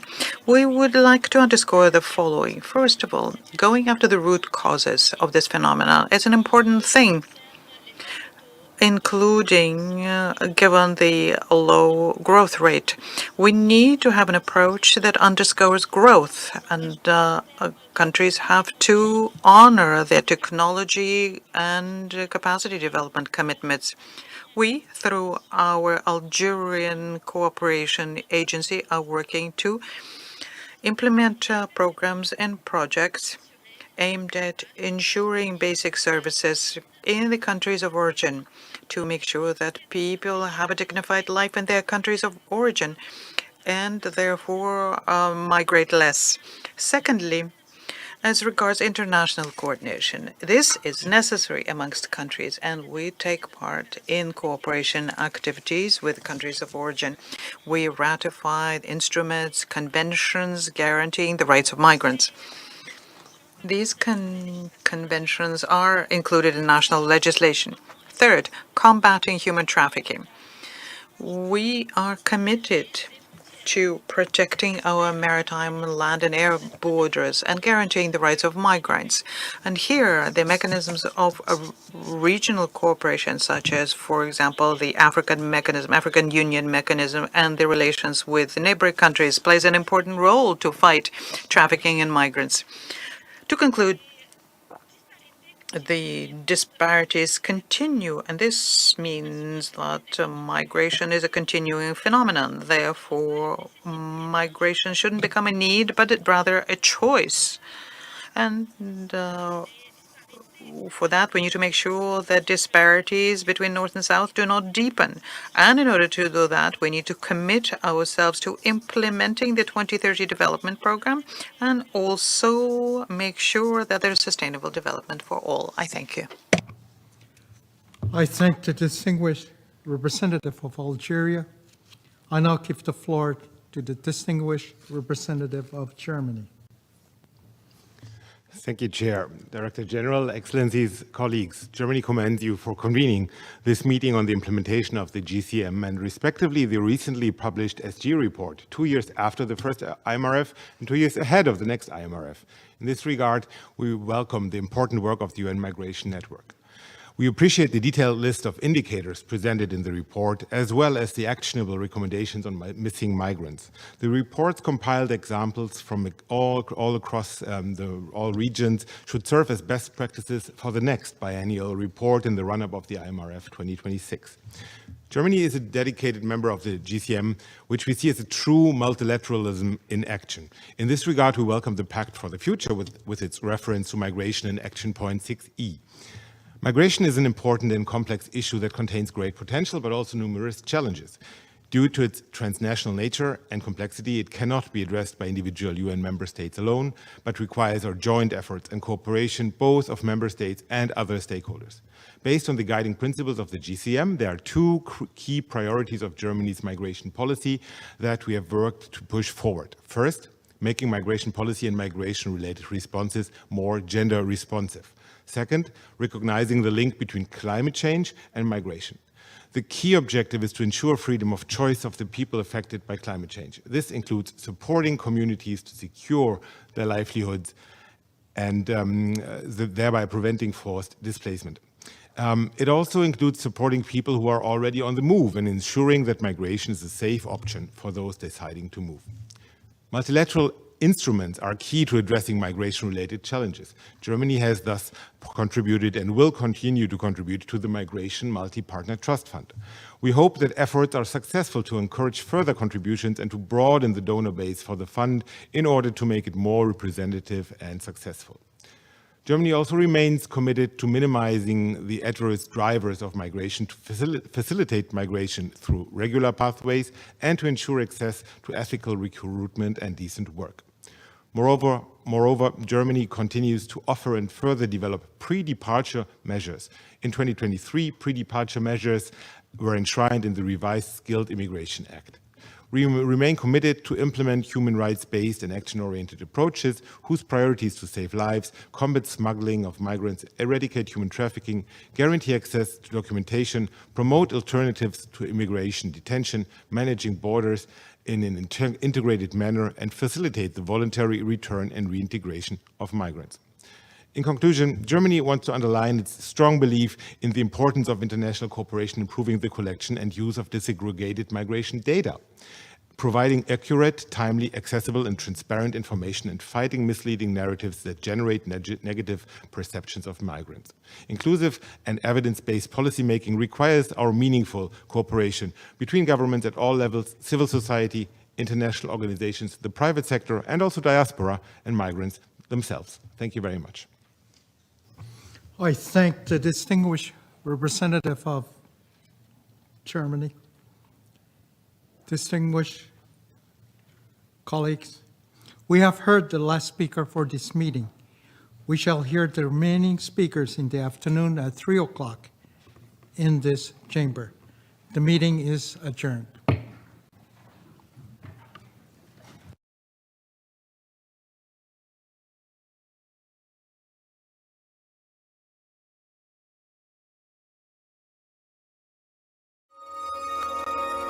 Welcome to UN Insider. I'm Elaine Reyes at the United Nations headquarters in New York. Development is about addressing poverty because this is one of the greatest drivers right now of progress and recovery. Climate change is already a reality in today's world. It affects the entire planet. Diplomats are working to find solutions for some of the biggest global challenges, from armed conflicts to the climate crisis and efforts to eliminate poverty and ensure equality. We can't allow anybody to fall behind in education. This is the future of our societies, so we need to understand how to invest better. We need to strengthen and renew global peace and security frameworks to deal with the complexities of today's multipolar world.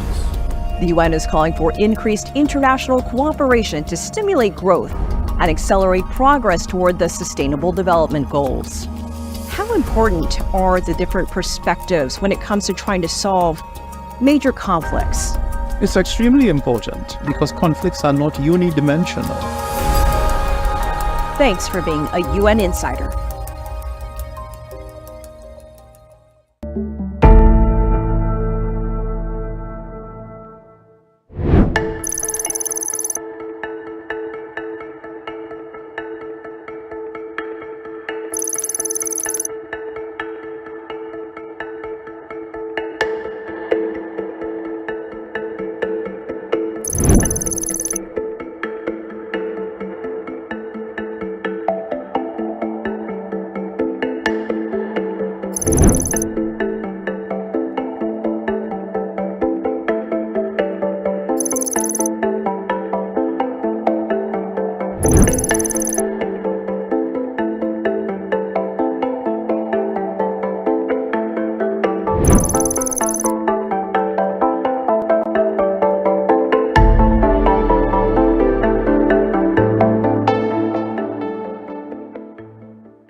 En Chile vivimos alrededor de 2 a 3 millones de mapuche. Una característica especial es la lengua, una lengua viva, una lengua que a pesar de la colonización, la invasión y la homogeneización del Estado, ha sabido resistir, ha sabido sobrevivir y reivindicarse con el tiempo. There's a lot of things that I love about being Chamorro. One of them is the fact that we occupy multiple islands. I think that has allowed our culture to develop in ways where we live very intimately with both the land and the sea. Долганы — это арктический народ, который проживает на севере Сибири, России. Мы оленеводы, также занимаемся рыболовством, охотой, собирательством. Всего долган около 8 тысяч во всем мире, но говорящих на долганском языке всего около 800, и поэтому я занимаюсь продвижением и поддержанием моего народа и моего языка.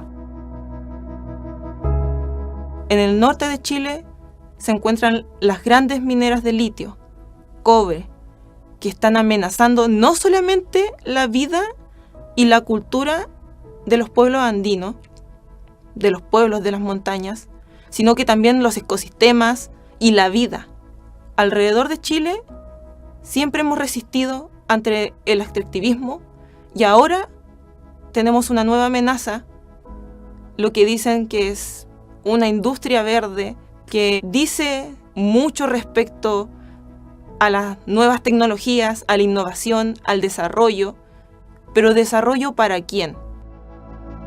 We are a colony and have been one since the 1500s. There are larger powers that put a pressure on us as a community and change the ways that we live among one another. Будучи малочисленными, мы находимся под угрозой исчезновения как и физическом, так и духовном. Я сама языковая активистка, я работаю с языками народов России. Мы с нашей командой делаем приложение по изучению якутского языка.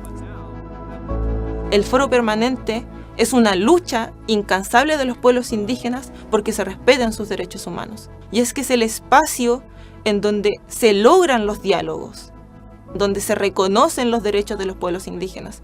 Son espacios importantes en el que se crean y se intentan aplicar los mecanismos de protección y cuidado. Находясь в таком окружении, мы вдохновляемся и находим мотивацию для наших будущих проектов. young people are masters of change, and from them, real, great, transformative change happens. Estamos aquí en una situación crítica y solamente nosotros podemos hacer el cambio. Para eso tenemos que estar unidos. Para eso también tenemos que seguir trabajando, dialogando y no seguir en una situación de alta vulnerabilidad.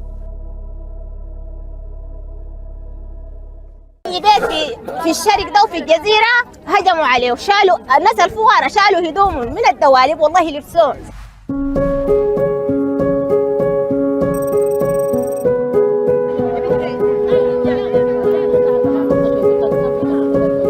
Over the past year, we have seen 3 waves of displacement of IDPs who have moved from Al Jazeera and Sennar State, increasing the number of people, I think, threefold in Eastern Sudan alone. الأمة اللي انتم شايفينها قدامكم دي كلها جاية على الأقدام الناس الماشيين 3 يوم والماشيين أسبوع واللي توفوا في الشارع من كثرة المعاناة والتعب والعطش. أنا محمول على أكتاف أولادي 40 ساعة وبهذه العجلة. Thousands of people that have been displaced from Al Jazeera have come into Gedaref, have come into Kassala, and they are quite in some deplorable and vulnerable states.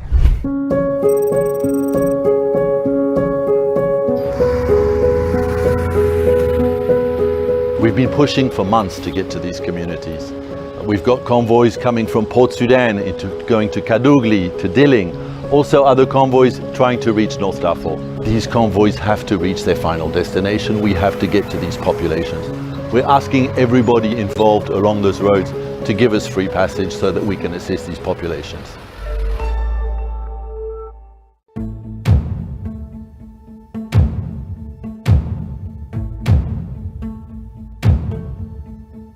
From human trafficking to firearms, and from drug trafficking to crimes that affect the environment, cybercrime, fraud, and online scams, organized crime takes many forms, and its consequences are devastating. Despite the challenges posed by organized crime, there is hope. UNODC is working with governments, with civil society, the private sector, and the public, and we're making real progress in preventing and combating organized crime. We are close to the main source of opiates in the world that goes through Central Asia and the northern route to other markets, Europe, Southeast Asia, substances reaching the Middle East or even Africa. So right now we're standing in Thailand, in the Golden Triangle, with Laos and Myanmar directly behind me. It's one of the biggest drug trafficking corridors in the world. So we have major production of opium and heroin inside Shan State, but also methamphetamine synthetic drugs, which are spilling out across the region. This issue is extremely complex, and there's no way for one country by itself in this region to address it. And that's where UNODC comes in, to work with the countries to bring them around the table, involve all the countries that need to be part of a solution, and get them to agree on priorities, and then work together to implement work plans around these priorities.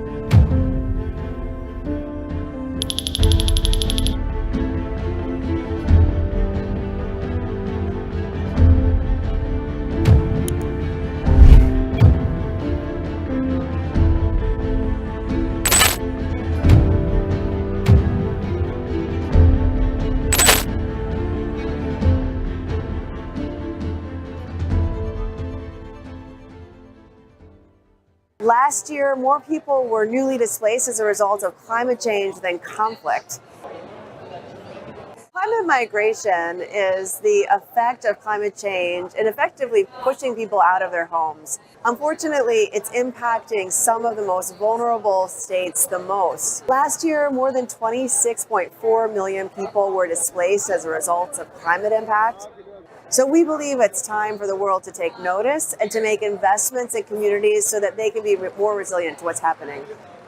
In this era of climate catastrophe, early warning systems and protection from extreme heat are not luxuries.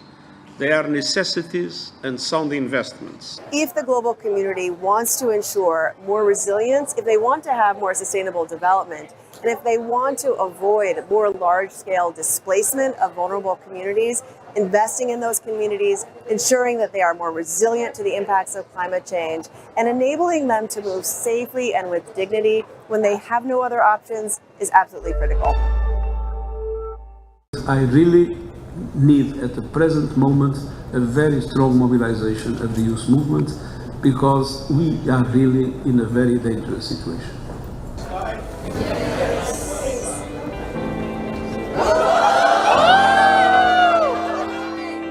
Meeting the Secretary General today is such an incredible honor. Having the Secretary General acknowledge our shared but unique and localized struggles, it meant a lot to me. Depuis mon jeune âge, je rêvais quand est-ce que je pourrais un jour avoir l'occasion de discuter avec les leaders du monde. Et aujourd'hui, je serai en face du tout-puissant secrétaire général des Nations Unies. Et pour moi, ça me donne espoir. Les personnes handicapées sont touchées d'une manière disproportionnelle par des effets de changement climatique. We need the perspectives and experiences of indigenous peoples included in these discussions and decisions. I would like for climate security and peace to address conflict zones. I would like this to be integrated into the UNFCCC agenda, but this would not be possible without the support of everyone, the world, the multilateral system, and the global north. We have all the tools to keep to 1.5 degrees. The only thing that is missing is political will and the capacity to confront the interests that put our planet into question just to serve a very small amount of people that are the richest. Ça me permet de me donner encore de la force et du courage de continuer à faire le travail que je fais. I count on you, but you can count on me. I'm entirely at your side. Haukuda 650 pohon. Agora todos primero 660 pohon, todos segundo 26, total hamutuk 1850 pohon.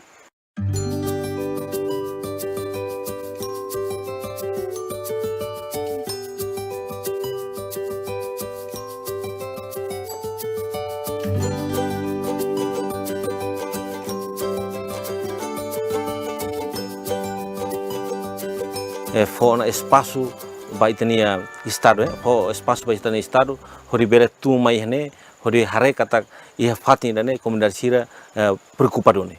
Também ne maka ho UNDP ne programa ne maka irrigação, além da irrigação, mas be for atenção para estado, hori estado mai hakar investe programa liu maka nessa irrigação ne be continuação.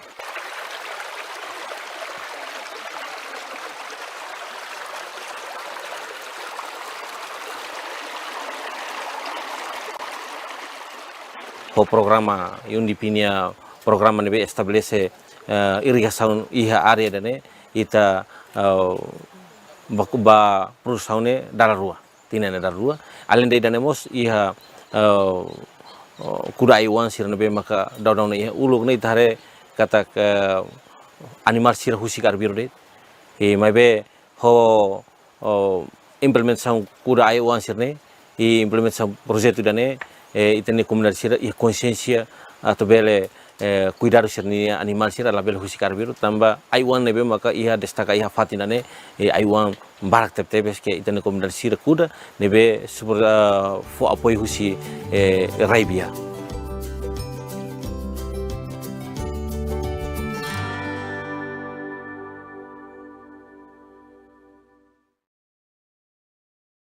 بدنا شكل بدنا شرب ولا بدنا هاي اكل وشرب بدنا يكون العدوان عنا نعيش بسلام هذا حرام على مسويهم.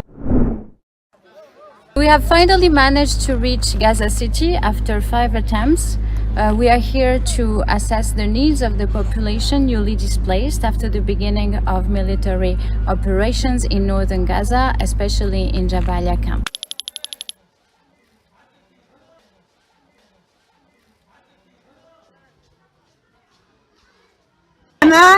نرفع ترفعوا لنا علم فوق ان احنا يعني مسالمين، ترفعوا عنا اليهود ما تقصفناش، ايش تقصفنا؟ تقصف ارواح الاطفال بريئين، هذا حرام. We need access. We need access to these people because they are in need of everything. It's a responsibility as human, it's a responsibility as humanitarians.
Why not see human rights and human rights defenders particularly as allies that underpin the Sustainable Development Goals?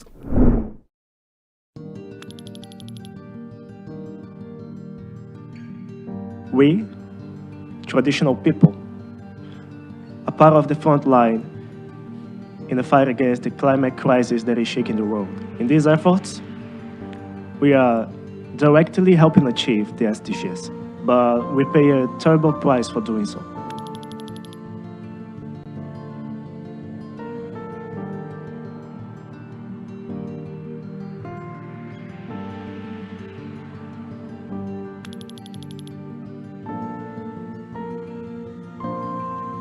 I was there.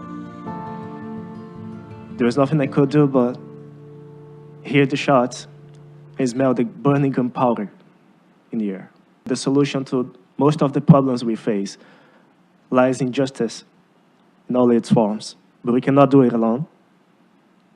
We need strong allies. That's why we are calling on the United Nations.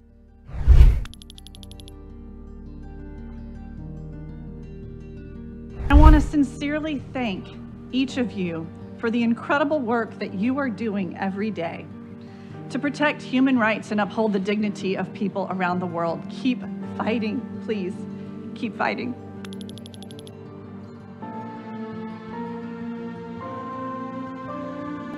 When you take away our right to have access to information, our right to clean drinking water, when we've been contaminated without our consent, these are huge violations we felt were occurring, and that is why we decided to take the fight to the UN level.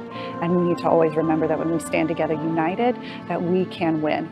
Human rights defenders are our lifeblood because they work with the people on the edges of society. If no one is to be left behind, as the Sustainable Development Goals say, we need to reach those people and we need to protect those who are reaching them.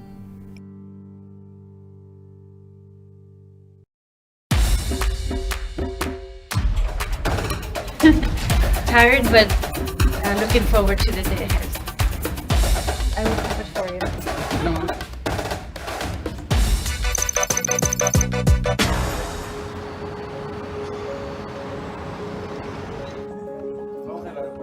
As a service, we can't really answer by saying, I don't know. So one of the most important things is to always try to help liaise with the colleagues who would have the answer. So they say protocol is the art of bringing from chaos to calm. So we try to do that. We work long hours, unpredictable schedules, and we're in a way almost on call. When advanced teams of VIPs come in, heads of state, heads of government arrive, we meet them, show them exactly different routes, accesses, the rooms where there will be different meetings, and we have coordination meetings with all departments to prepare. We provide protocol advice on seating arrangements for different meetings, order of precedence. There is another part that is physical preparation. There is a whole ceremonial aspect with the flowers, the flags. We have all 193 states plus State of Palestine and the Holy See. Yes, we have a complete stock of that, just for the purpose of if the SG has bilateral meetings with heads of states only. So the states' flags are reserved only for heads of states. I love how we have people from all over the world with a common purpose to make something work smoothly, to make something successful. At the end, when everything goes well, everybody's happy, and you realize how you contributed, perhaps in a very humble way, to making something so big successful. You have to love helping people, and you have to be patient and wear comfortable shoes.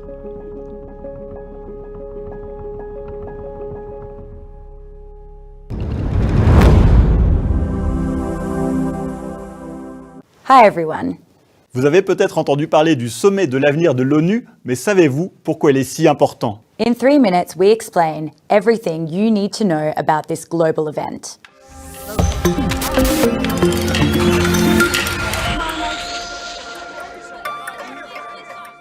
Le sommet de l'avenir, organisé par l'ONU, aura lieu du 20 au 23 septembre prochain à New York. The concept of the summit was born during the 75th anniversary of the UN in 2020. There is a clear goal to think about a common future for our planet. Ce sommet, c'est l'occasion de discuter de solutions concrètes pour rendre le monde plus juste et plus sûr. Il y a 5 grands thèmes: le développement durable, la paix et la sécurité, le futur numérique pour tous, l'importance des jeunes et des générations futures dans le processus de décision et comment améliorer la gouvernance mondiale. An important place will be given to the inclusion of young people in the development of the future. Young people's contributions play an important role in the decisions that shape our future, so it is vital that their ideas and needs are taken into account.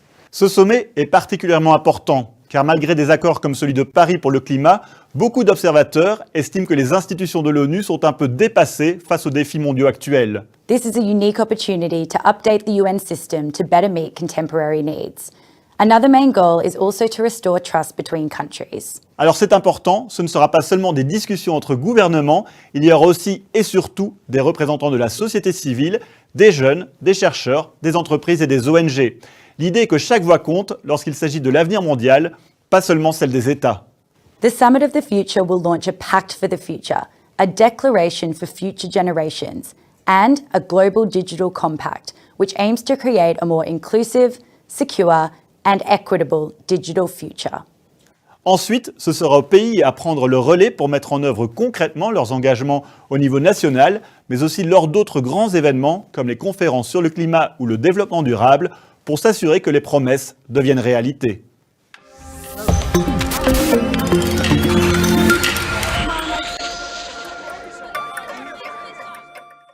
Artificial intelligence is the opportunity of our generation, but it is an existential threat. And to be an opportunity of our generation, it must be available to all countries of the world and to all areas of the world population. And it is possible to do it, but we need to have a global platform where everybody can come together. Artificial intelligence will be the central element of change in the world in the near future.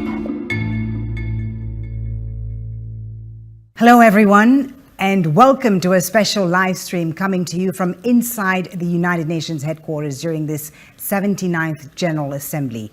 I'm Foliba Thibault, senior presenter for Al Jazeera English. This is a rare opportunity to be broadcasting from the UN's SDG studio, and we've got a great program for you today.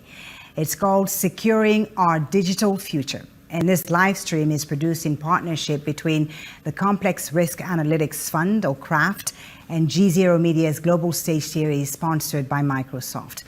Over the course of this hour, we're going to talk about the challenges the UN and its 193 member states are confronting this week, where the world stands on critical goals, and how technology, in particular artificial intelligence, can serve as a tool for growth and progress if it truly works for everyone. And we begin today with an impressive gathering of some of the people at the very center of these global discussions. They represent all facets of what's known as a multi-stakeholder approach, bringing governments, multilateral organizations, and the private sector together to solve problems. So joining us today is Brad Smith, Vice Chair and President of Microsoft. Welcome. Thank you. Ian Bremmer is the founder and president of Eurasia Group and G0 Media. Thank you for being here, Ian. Also with us, Kristalina Georgieva, who's the managing director of the International Monetary Fund. We are also honored to have with us President Peter Pavel of Czechia. Thank you so much, Mr. President. And Guy Ryder is the UN's Undersecretary General for Policy. Welcome all. Thank you for taking the time to be here. I know it's a very busy week for all of us. USG Ryder, let me start with you perhaps and look at the big picture. This General Assembly included for the first time the Summit of the Future, a gathering of world leaders tasked with finding a more effective way for global cooperation. You know, at a time of such great conflict, when you look at the Middle East, for example, and polarization, that seems like a huge task, right? So what is the explicit goal, and what do you hope will come out of this week? I think the explicit goal of the summit that we've just completed, and completed successfully, by the way, 193 countries coming together around a pact for the future, was to better equip the United Nations, a multilateral system, to make international cooperation work better, and to equip it to enable us to construct global responses to the multiple global challenges with which we are faced. I think the realization, not just of our Secretary General, but of citizens around the world, is we really need to do better. We need to do better at preventing and putting an end to conflicts. We need to do better at climate change. We need to do better at delivering on the Sustainable Development Goals. I think we need to do better at making sure finance gets to development goals better. And our summit was aimed at trying to come up with answers to all of those challenges. We have a pact now.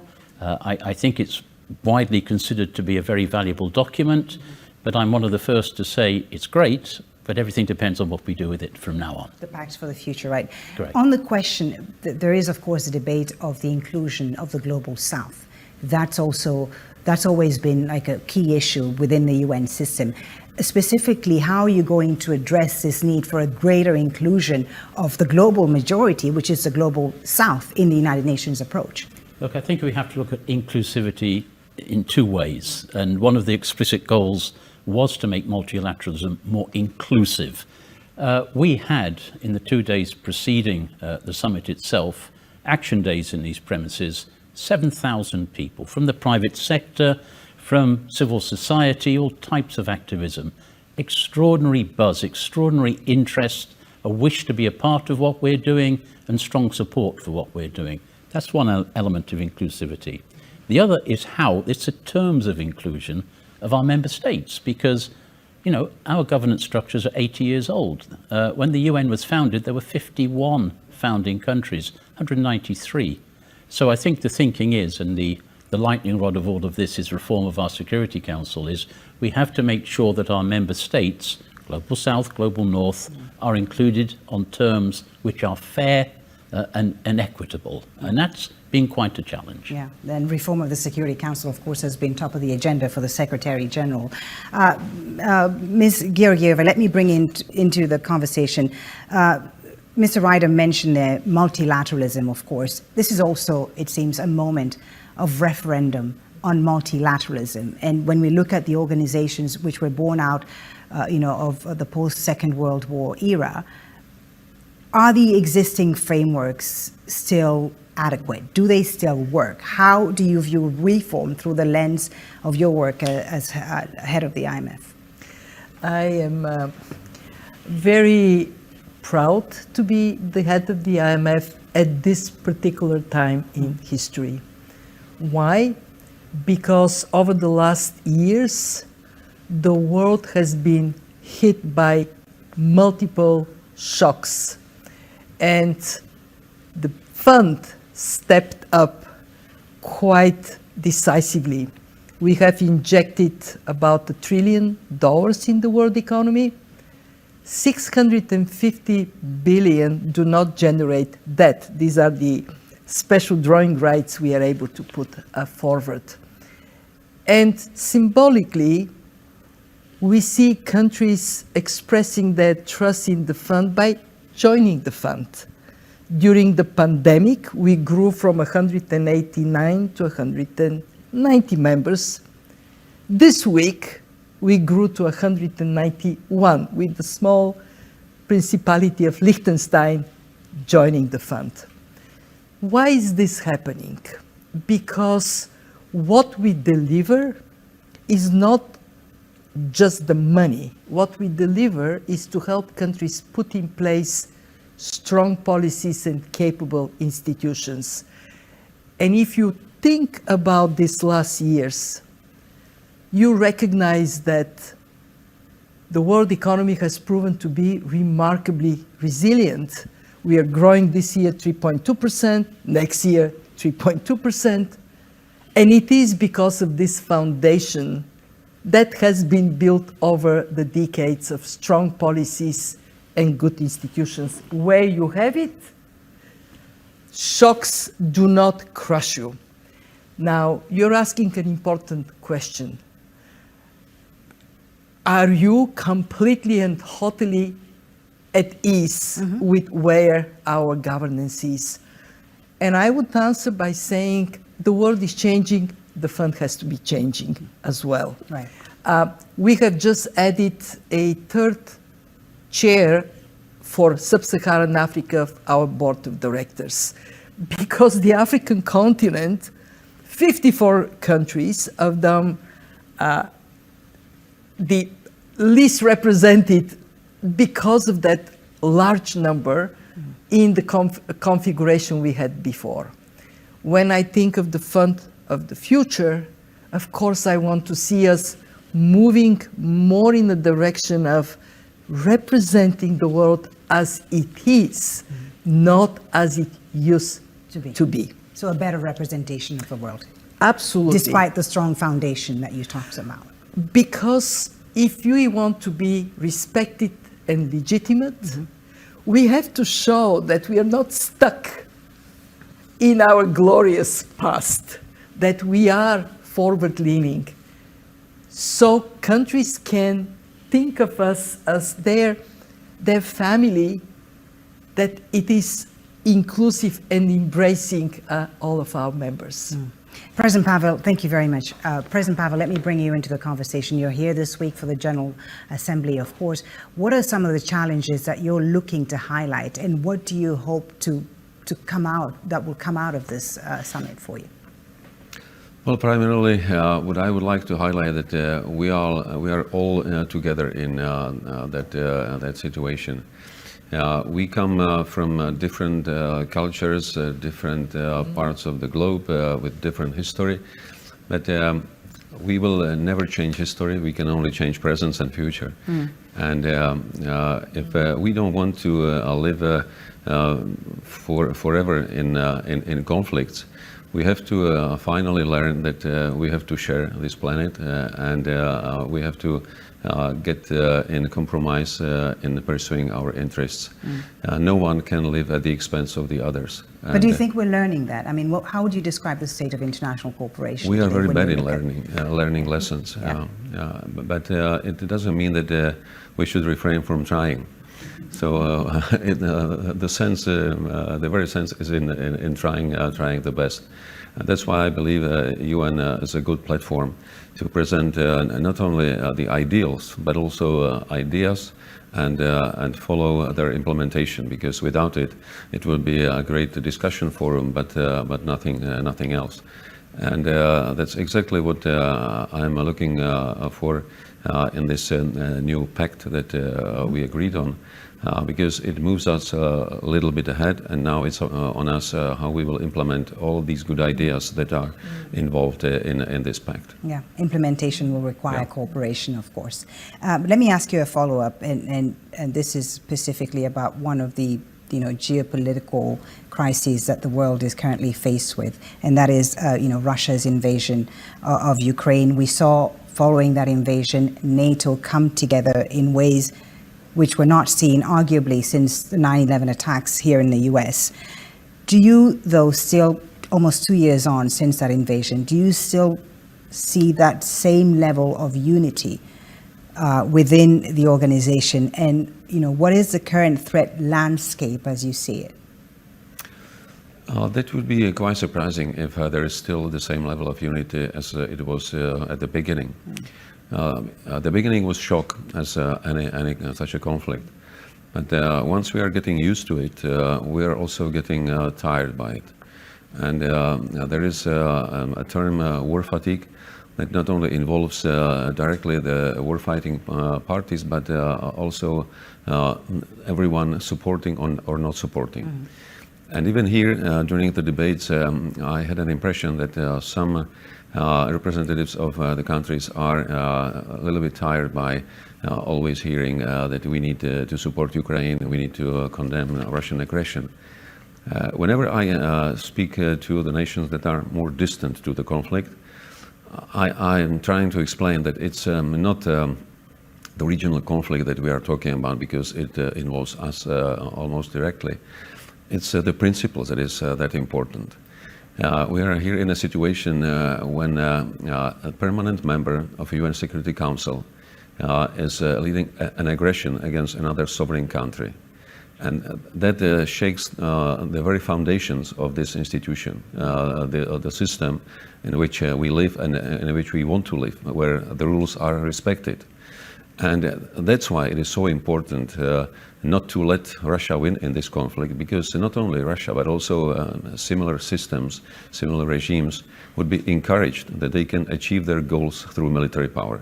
And that's why it is so important that we don't allow Russia to succeed in this conflict. Important to respect the rules-based order. Yes, go ahead, please. You look at the room today, and one thing that you cannot erase from your memory is how very few women were in this room. As long as we have women on the side of power, we would have a hard time to really come together and have fewer wars. So if I want to pick up from your pact that notion that inclusivity matters and translate it into power to the women. Mr. Ryder, do you want to respond to that? Well, I think the Secretary General rather bravely said this morning from the platform, when he said we have to do better on gender equity.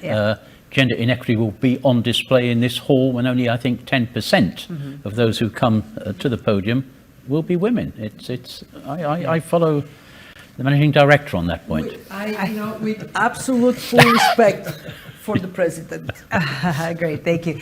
Listen, so ahead of this live stream, we, G0 Media, conducted a poll of followers across all social media channels to get their views on some of the issues that we're talking about today. So let's start with a broad one, because we started, of course, our discussion in a broad way. And so G0 asked the following: which of these global risks concerns you most? Ongoing conflicts, climate change, political polarization, or growing inequality? And here's how people voted. 31% are most concerned about ongoing conflicts, 23% about climate change, 32% about political polarization, and 14% about growing inequality. I imagine that all of you here will say all of the above, right? All right, let me come to you, Ian, first. What's your reaction to this poll? And you've spoken frequently, Ian, about geopolitical recession. Where is that most apparent today, that geopolitical recession? And where do you see realistic opportunities for greater cooperation? Well, there are a lot of places where we see greater cooperation. We've already talked a bit about it in terms of the Global Digital Compact. It's nice to see that even when polarization is growing to the degree it is, even when geopolitical conflict is growing to the degree it is, we've all been talking about, the fact is the world can still come together and respond constructively to major global challenges. That should not be lost on anyone for why the United Nations exists and why the General Assembly meetings this week have been so constructive and important, number one. But the fact that you have people around the world saying political polarization is my top concern. We all know about climate change. We all know about inequality. They're saying that because they feel like the world and their countries are heading in the wrong direction. Right. And they are angry about it, they're lashing out, and it's dehumanizing. They're treating the other as not just a political opponent, but as something much more fundamental, someone that's trying to kind of take away their sense of who they are. And that's why elections all this year, we have seen people come out and they're not just voting left or right, they're voting against whatever you happen to have there. Right. Germany, France, the UK, India, South Africa. We'll see what happens in the United States in the coming weeks. But this fundamental driver is important. So geopolitical recession, what is that? Well, it's a time when the underlying balance of power is no longer reflects the rules of the road. And you've heard Kristalina talk about this. It's like the world is here, the IMF isn't yet here and needs to reflect where here is. Right. The UN is here, but the world, I mean, it's not just Africa's not as well represented, women aren't as well represented. You look at climate change and what's the global south doing? AI we're going to talk about, where's the global south? The geopolitical recession comes because of that. There are a lot of reasons for it, but I'll focus on three because they're the biggest, and I'll be quick. Reason number one is that Russia, which today is a threat to the principles, core principles of the UN, for the reasons that the President Pavel has said, was not integrated into the West when the Soviet Union collapsed. Whoever you blame, they weren't. There's something else. And they're angry about it. They blame the West, and now you see their principal allies are Iran and North Korea, countries that also threaten the fabric of our rules of the road, number one. Number two, China has been brought in to global architecture very successfully, as Kristalina will tell you, as Guy will tell you. But it was on the presumption that they would eventually become more like the West. And the reality is that China is still authoritarian, is still state capitalist. And many people around the world, especially in Washington, are deeply uncomfortable with that. Third final reason is that while those first two things were going on, many people in the advanced industrial democracies, and especially in our country right here, Brad, mine, the United States, feel like their own leaders forgot about them, don't represent them anymore. They're angry about it, and as a consequence, they don't really know what their country stands for. And those three reasons are why we are presently in a geopolitical recession. I would argue that that is something that is deeply felt by people that are unhappy in various ways around the world. Yeah, in many countries around the world, people feel that their leaders have failed them, indeed.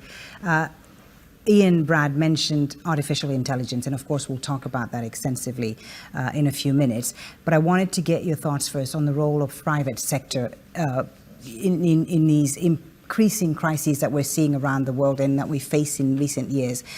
Why does private sector need to play a more important role, and where do you see the potential for greater impact? Well, I think almost every big problem that is discussed here at the United Nations this week is a problem that governments are incapable of solving by themselves, which is not to say that the private sector can solve it by itself either. Almost everything today requires that you bring together governments, the private sector, and nonprofit organizations, civil society. And when you bring together the three legs of this stool, you can get a lot more done. I think one of the more interesting things about everything that's happening this week is that The week started on Saturday. It didn't start on Monday the way it usually did. And everybody was brought together for multi-stakeholder conversations. And I loved what the United Nations decided to call it, action days. Right. There were 2 days of sort of action days, I would say, when everyone could come together before the companies and nonprofits were sort of assigned to their seats in the audience to watch the government leaders speak, which obviously plays an important role as well. But I think it's really important that people have recognized finally that to get things done, we need to bring more people together to do it. Yeah, bring more people together. That was really the theme of the Action Days, wasn't it? So, Kristalina Georgieva and President Pavel, many thanks for your contributions today. Thank you for taking the time to be with us here today. In just a moment, we'll be joined by the Deputy Secretary General of the United Nations, Amina Mohammed. First, here's a message from a craft partner in Norway. Take a look.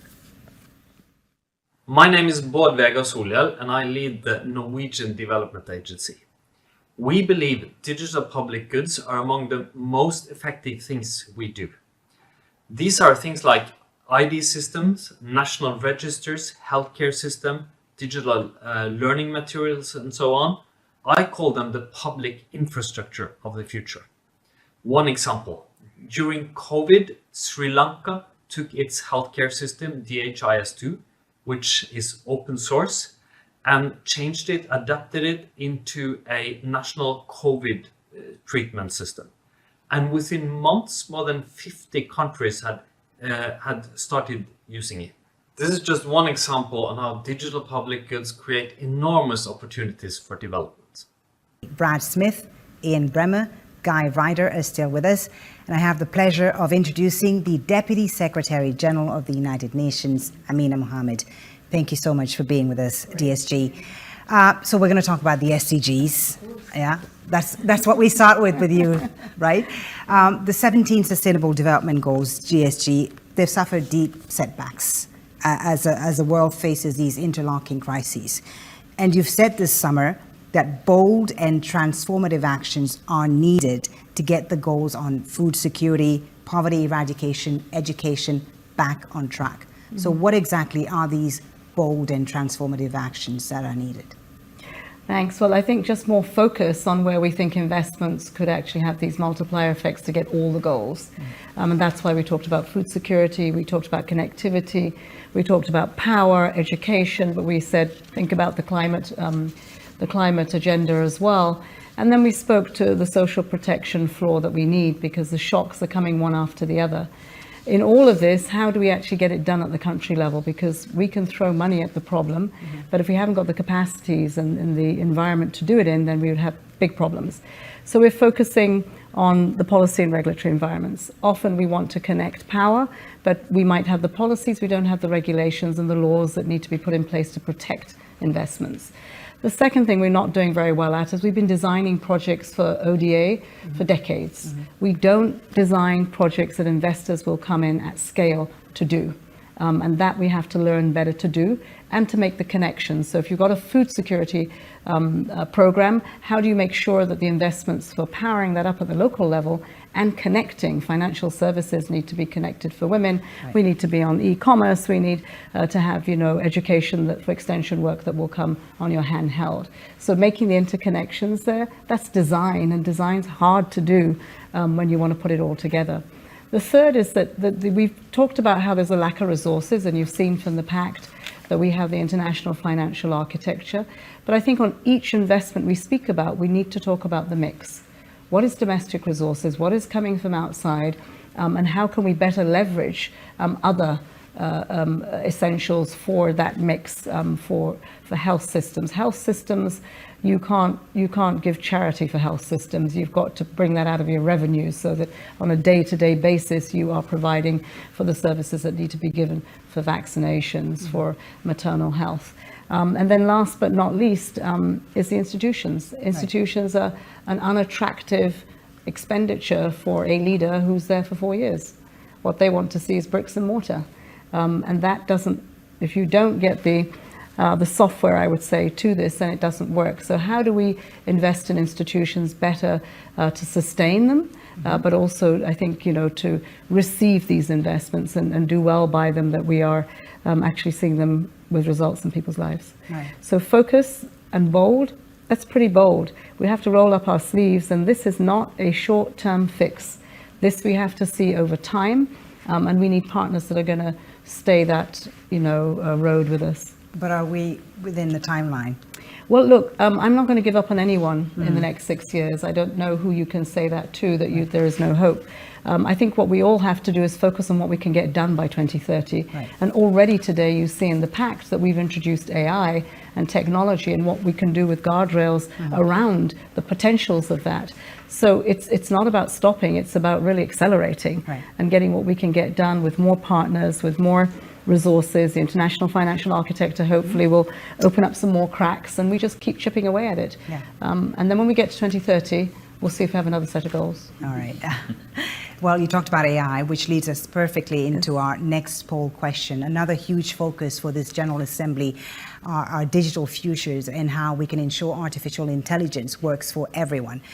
And so we've got another poll which we asked G0 followers, and this is what we asked them: which of these is most important to ensure AI benefits society? Regulation and policy, education and training, ethical development, greater digital access and inclusion. And here are the results of the people we put this question to. 56% said regulation and policy, 19% education and training, 18% ethical development, and 7% greater digital access and inclusion. DSG, are you surprised by these answers, first of all? Yes, I am. Yeah. Yes, I am. Why? I thought it would be ethical development, because at the core of this, it's about people and what's going to happen to the fabric of our society. And if we don't have those mindsets, the rest of them, quite frankly, will go in different directions depending who's running them. Brad, I agree with that, by the way. Okay, go ahead, Ian. I mean, no, fundamentally, we forget about values. It's so easy to talk about, oh, we need the money, oh, we need the infrastructure. But values tell you where you're going, right? They inform who you are. And we're talking about technologies that have the ability to transform not just the global economy, but society, human beings themselves. So what the fundamental ethics are that inform those decisions, we have to, and that just means we're not doing enough of a job in getting out there and explaining that this is a dialogue that everyone has to have. We need voices from humanity on this. Right, Brad, your thoughts? I mean, 56% thought that regulation and policy was the most important to ensure that AI benefits society. Your book in 2019 titled Tools and Weapons, you titled that book. And what kind of guardrails need to exist to ensure that these emerging technologies don't widen the equality gap, as we're seeing happen already? Well, I think it's interesting to think about guardrails and policies in two respects. One is you want to have guardrails and policies to ensure that this technology is used safely, that it's used securely, that it reflects the values that you see on the best days at the United Nations. But the question you asked was, how do you have guardrails that ensure that it reaches everybody? Guardrails are not going to ensure that this reaches everybody. Investment. Well, I mean, just look at electricity. What are the values of the world in the fact that it's 150 years after it was here in New York, it's still not in Africa? What value, what does that say? It's a revealed preference. It shows that you have to, I think about not only the values for AI, but the economics of AI. We need to start with the values, but then move to the economics and ask how we stimulate the investment that's needed to bring it to the world. Values get you started. They are the North Star, but you better figure out the numbers to guide the investment. Right. Guy Ryder, do you want to weigh in on this? How do we ensure that AI doesn't widen that digital divide? That I always have trouble with these polls. I want to tick all of the boxes. And I think all of those boxes are connected. Yeah. What is regulation and policy if it's not based on values? You decide what you want to do and you make policies to get there. What good is a policy if you've got no funds to actually make it a reality?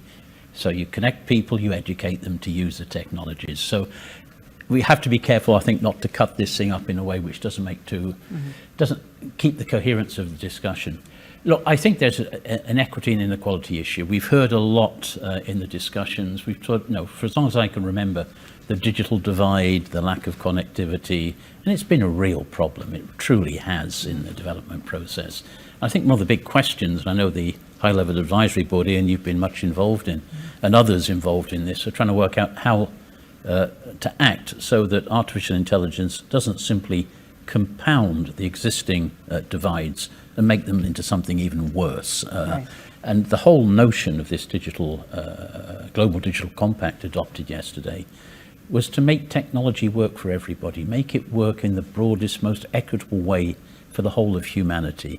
And I think if you fall back on that idea, we can find our way forward through these very complex debates. Let's not fool ourselves into thinking they're not complex. DSG, I'll come back to you with one question before we let you go. I know you have to go soon, but Ian, I wanted to find out more about the recommendations from the UN advisory body you were a member of and this report, Governing AI for Humanity. What is a key recommendation from that? I would say two buckets. The first is about deploying artificial intelligence to help us meet the Sustainable Development Goals, right? I mean, we have them. We all agree on what human beings need.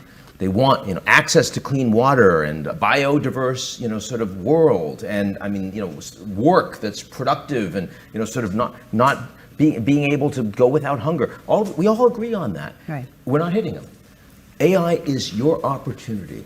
The use cases that we've already seen from AI in its infancy compared to the investment you're going to see in the next 5 years is the one thing that could allow us to meaningfully turn the needle so that in 2030, Amina can come back and say, we are actually on track. We are making a path that no one expected. So big recommendations here are about capacity building and standard setting and sharing so that the global south, which has been left out of all of the international efforts of governance until this one, can have a seat at the table. That's the first set.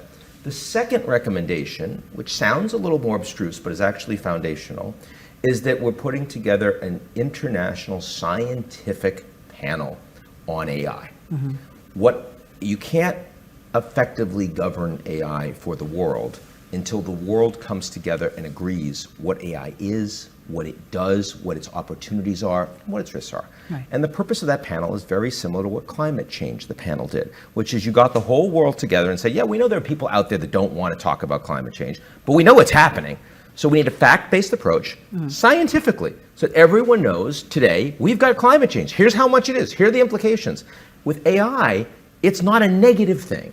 With AI, it's about creating a global marketplace, creating opportunities, bringing people in. But to do that, you have to have the scientists in the room with the policymakers, with the private sector on a real-time basis, not every year, not every 7 years, saying, here is what the state of play of AI is right now, so that everyone in the world, as we deploy the investments, are deploying them intelligently and in a way that's aligned. And those are the principal recommendations that not only came out of this panel, but were actually accepted in the Global Digital Compact by the world governments represented at the General Assembly. DSG, your thoughts about the opportunities of artificial intelligence, and are you optimistic that we'll see global cooperation on AI, and what would success look like?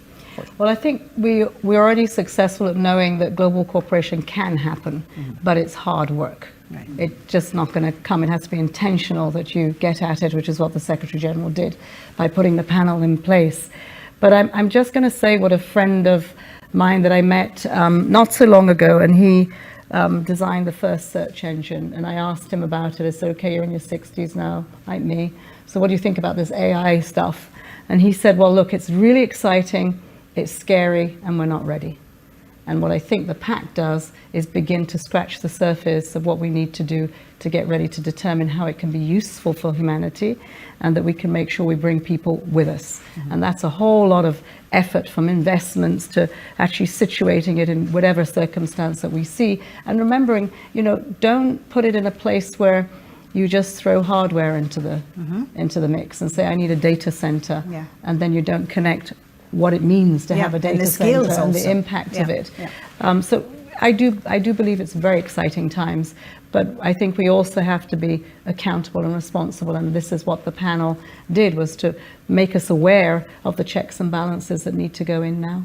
All right. Thank you very much, DSG. Thank you for joining us. And Undersecretary General Guy Ryder, thank you as well for your time today. We will be back in just a few minutes. As we mentioned, the future is very much at the forefront of conversations this week. And so here's a message on that, about the future from the UN, and we'll be back after that. Stay with us. Our choices can make or break the future for generations to come. In just 100 years, humanity has made extraordinary progress. But we've also gone from this to this. This generation has a duty to consider how our choices will impact the 10 billion people who will be born before the end of this century. Using data and foresight tools, we can understand our world more clearly, envision a brighter future, and together make better choices. We can build a thriving, sustainable planet for future generations where everyone has equal rights, poverty and hunger are no more, quality healthcare is accessible, peace prevails, and technology offers opportunities for all. This September, world leaders will gather at the Summit of the Future to decide on a declaration on future generations, recognizing the exponential impact of our actions today for tomorrow, paving the way for our common future. You're watching Securing Our Digital Future, a special live stream coming to you from inside the United Nations headquarters this evening. This program is produced in partnership between G0 Media's Global Stage series and the Complex Risk Analytics Fund. Now, turning now to ways artificial intelligence and data can be a tool to help mitigate risk and promote progress. Brad Smith and Ian Bremmer are still with us. Thank you. I'd like to welcome now Anne Witkowski, Assistant U.S. Secretary of State for the Bureau of Conflict and Stabilization Operations. Also with us, Talal Al-Kaisi, Acting Group Chief Global Affairs Officer of G42, based in Abu Dhabi, and Dr. Workneh Gebeyehu, Executive Secretary of the Intergovernmental Authority on Development, IGAD. Thank you all for being with us. Thank you for joining us. Brad, let me start with you on this one. Let's define first this concept of AI for good. In what ways is the technology already being used to advance on the Sustainable Development Goals? Well, it's a phrase that is used often, maybe even too often, but I think generally what it refers to is efforts to harness the power of AI to work on specific societal challenges. Often in collaboration with, say, universities or nonprofit, non-governmental organizations, to work on issues like food security or, say, disaster preparedness or disaster response, broader, say, water conservation, biodiversity, sustainability issues. And typically what it involves is the identification of a very specific problem, like, for example, work we've done through our AI for Good Lab to focus on, say, water conservation in Kenya. Collect data, analyze it with the help of AI, and then use that to develop specific recommendations, steps that governments or others can take. And you hope that with that, you see a real improvement in a problem that you wouldn't have seen otherwise. All right. Thank you for that. Anne Witkowski, let me bring you into the conversation. You work at the State Department, the U.S. State Department, and you focus on preventing crises and promoting stability, right? So give us some concrete examples of that and explain the role that data plays in this specific effort. Yeah, absolutely. Thank you. So data is key to our future. We are using data in our Bureau and in the Department of State to change the way we support decision making. We're involved right now, we're engaged in a whole of government innovative initiative to strengthen the way that we partner with nations to build resilience to instability and to conflict through the U.S. strategy to prevent conflict and promote stability. In that case, high quality and timely data is really key to challenging our assumptions and to giving us a better understanding of what is driving that conflict. It's key to our understanding of what insights we need to make better decisions that would not otherwise be possible. And it helps us coordinate and collaborate, not only within the State Department, within the US government, but with our partners, our bilateral partners across the globe. So taking this integrated approach to more informed decision-making is absolutely critical. We see data as the lens that brings the factors that drive instability into focus. Right. And let me give you an example of that, if I might. We are taking data that show us patterns of conflict and violence, and we're integrating it right now into our famine early warning systems network. And by putting those pieces together, we have a much clearer picture of where we see risk for food, high risk for food insecurity. Okay. We have a better understanding of the operating context. We can make better decisions about response. We can, we hope, alleviate human suffering and prevent it wherever possible. And so how do you partner with Kraft specifically on that? Right. So if data is the lens through which we are seeing these factors, these drivers of instability, Kraft gives us a better telescope. Kraft helps us see across these factors of instability, these drivers related to crisis and conflict. And so we're securing data, for example, on, as I said, patterns of violence, climate-induced migration, gender-related data, and much more.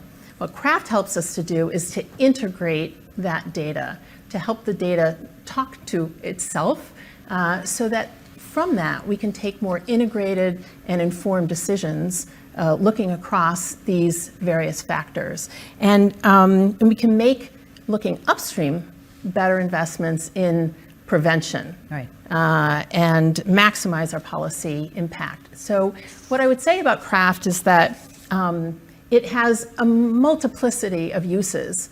We heard earlier in this session about the Pact for the Future. I think Kraft data can be a source to support nations that have just committed to conflict prevention and peace building in the context of the Pact for the Future. Now, the United States was a founding member of Kraft. We are now a co-chair of the Kraft Steering Committee, and I'm really happy to say that we are going to maintain our commitment, our strong commitment to this important initiative through, again, a $2 million commitment this year to the Kraft Fund as we support this important piece of work going forward. Important initiative. Yeah. Thank you. Thank you very much Thanks. for that. Dr. Gebeyehu, let me come to you. Climate action is critical to your organization, IGAD, of course, and to that whole region of East Africa. And same question to you about data. How is it helping, and where do you see the technology bringing progress? Thank you very much. Yes, I came from the Horn of Africa, which is really have a lot of challenges in spite of the effort that to have accurate data. We still there is a challenge to have an accurate data. Not only data, I'm talking about accuracy of data. For example, we have one of the devastating drought in the history of the region. Before 2 years, it is after 14 years, that has affected more than 50 million of the population of the region. Not only that, the conflict in the region also another aspect, which is also directly or indirectly related with a scarcity of resources. So, number one, we don't have an instrument to accurately to collect data, which are very important instruments to formulate policies, not only policies, but to implement the policy which is formulated. So we have these gaps, which really should be that gap should be bridged. The other point is the sovereignty, and as well as the independently collecting the data. Data should be, in empirical sense, data should be who is really independently collect data and disseminate without politicizing or without any kind of thing. So lacking of that kind of data really cost the region in terms of climate change and so on. As IGAD, we have a climate prediction and application center, which works for the region, not only for 8 member countries, but also the whole Africa, one of the center of excellence that we have, which we predict the drought, the flood, and the locust swarm, that is happening in the region. So that data, after we collected, we disseminated to the member states and the policy makers or the bureaucrats who are actually using that one can implement and save the lives. But this is not enough in terms of addressing the challenges that we are getting. Right. The countries should have their own data system. The countries, not only the countries, in all levels, especially in the lower level because of the applicants should have and consume the data. So the issue of having a capacity to implement and to use data is the problem. Yes, of course, IGAD as an organization, we are supporting our member states. In other words, in conflict, early warning as well. Right. We spot the hotspot areas of conflict because of the scarcity of water, because of scarcity of natural resources that potentially leads to the conflict. So data are very important. IGAD, we are doing one aspect of the supporting our member states, but still there's a big gap. Yeah, a big gap still. Talal, let me bring you into the conversation. Dr. Gebeyehu talked about the lack of tools to collect the data. And so tell us about G42 and what you're doing about that, specifically when it comes to infrastructure and the development of tools to bring the global south in greater participation in the digital economy. Absolutely. Look, I think one of the words you mentioned, Doctor, is sovereignty. And enablement of sovereignty is something that's becoming much more critical and quite underappreciated. And I think some of the work that we've done recently, at least the successful work we've done in the UAE, is something that we feel is packageable and exportable. And in partnership with Microsoft, what we've built together is the enablement of digital sovereignty on a public cloud backbone like Azure. And that is, in essence, the foundational pillar of what you need to be able to then provide the data analytics that His Excellency spoke about. For us, as an AI and cloud computing company, we're also interested in the full stack. So the data centers you mentioned are important as part of that intelligence grid that we're trying to build out. It's very analogous to a utility, electricity. People are going to plug in and be able to interact with intelligence. And for the first time in human history, you have an intelligence form factor that is on par with the human collective and potentially will supersede it. And that is a force multiplier to human ingenuity. And for us, it's important to democratize access to advanced technologies like that and deploy it in a way that's responsible and do it in partnership with like-minded companies, countries, and partners. Yeah. So it's a very important component to the overall stack that we're building, so that the solutions that are built on top of them, what we do in the healthcare space with the genomic program that we have at G42, what we do with geospatial analytics to do preparedness for disasters or understanding weather patterns. We announced something recently with NVIDIA in terms of a climate tech lab that's being deployed in the UAE using their digital twin. These are the types of things that we want to try to bring to other countries in the world as well. Yeah. Brad, do you want to add, because obviously Microsoft and G42 are working together in the Global South to set up these data centers. What are your thoughts about what Talal just said there? Well, I do think that what we have the opportunity to do together and what all of us really have the opportunity to do together is, I'll say, create common, strong global standards, for safety, for security, for trust and trustworthy AI. And you look at a lot of the intergovernmental work and even this UN high-level advisory board, and it's really created a foundation. You then need the investment in the technology. And think about this technology stack as maybe being simplified to 3 layers. You need the infrastructure layer, the digital infrastructure. You need these advances in AI models. You need the science and data to understand the capabilities that those models are providing. And then what you really need to do is enable people to build applications. It's what we call the applications layer. That's where schools get to work, or that's where a company gets to work. It's where people create something that harnesses the power of AI to do better whatever it is that they're trying to do. And of course, if it's really going to actually help reduce the divides of the world, it's got to be made available everywhere in a way that respects sovereignty and also these global security, safety, and other standards. That's what we're sort of nudging the world to do. It's what the White House and the US government are doing. It's what the UN and other agencies are doing. And I think if we can keep on that path, it gives us some real hope. All right, there is hope.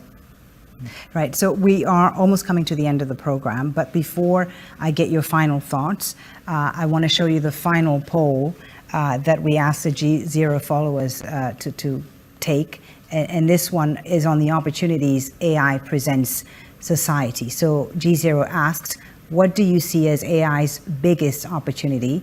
Revolutionizing healthcare, advancing education, enhancing productivity, creating new job sectors. And these are the results. 41% think it's revolutionizing healthcare, 9% advancing education, which is a bit surprising, but 43% enhancing productivity, and 7% creating new job sectors. Your thoughts about these poll results, and also perhaps a final word. Let me come to you first, Ian, I guess. Well, Guy before also said it well. You could tick all these boxes. I'd be an all of the above kind of guy here. I think for me, this is not about robots taking over.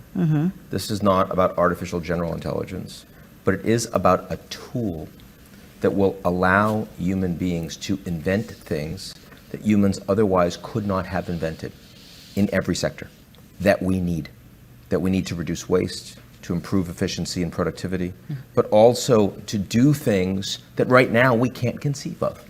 We've had so many tools that we've created over the course of humanity that have helped make us more productive at things we know how to do. Right. These are tools that are going to allow us to do things we don't know how to do. And that the question is whether we will use them for humanity. Right. Will we use them for good? Or we use them for, sort of just spinning our wheels, or God forbid, destroying the planet.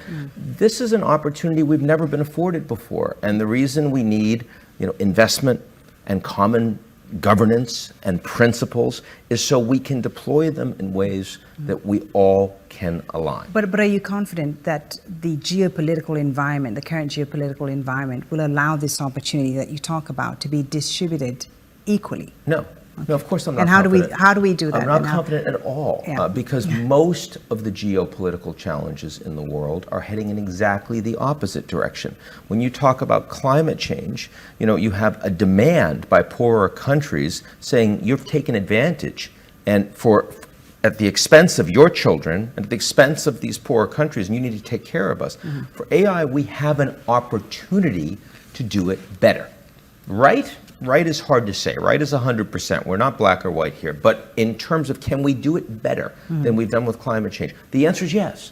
And the answer is yes because every one of these steps that we're calling for at the United Nations are steps that will create more opportunities. Not just more opportunities in sub-Saharan Africa, more opportunities for everyone to work together. We have human capital that is untapped, unleveraged, left out. And AI is your collective opportunity, our last shot at this. It's our last shot at this, right? It's an amazing shot. It's our biggest shot on goal, but it's our last shot. All right. So we better get it right. All right, Talal, your final thoughts. How do we get it right? I agree with Ian, all of the above and some. I believe things like healthcare, when you start seeing improved medical outcomes as a result of deploying AI, I believe that's when people will start understanding the immense power that can come with doing so in a responsible way. When you look at genomics, you cannot scratch the surface without the tools that are necessary from a digital infrastructure standpoint for preventative care, precision medicine, or drug discovery. And so these are the things where you start to see the value of how it's not only saving lives, but preventing people from getting sick in the first place by early detection and the like. So I think that's an extremely powerful message. All right. Anne, Witkowski, your final thoughts, the opportunities of artificial intelligence and the challenges that lie ahead as well. Yeah, clearly the opportunities are to give us a clearer picture of what it is we need to know, how it is we need to know it, and then to unpack the challenges so that we understand how to make better decisions about responses to those challenges. And not only, as we've been talking here, to do it on our own as nations, but to do it collectively, collectively among governments, and with the benefit of data that can be more accessible to all. Thank you. Dr. Gebeyehu, your final thoughts about this. Thank you very much. So we are talking about securing our future.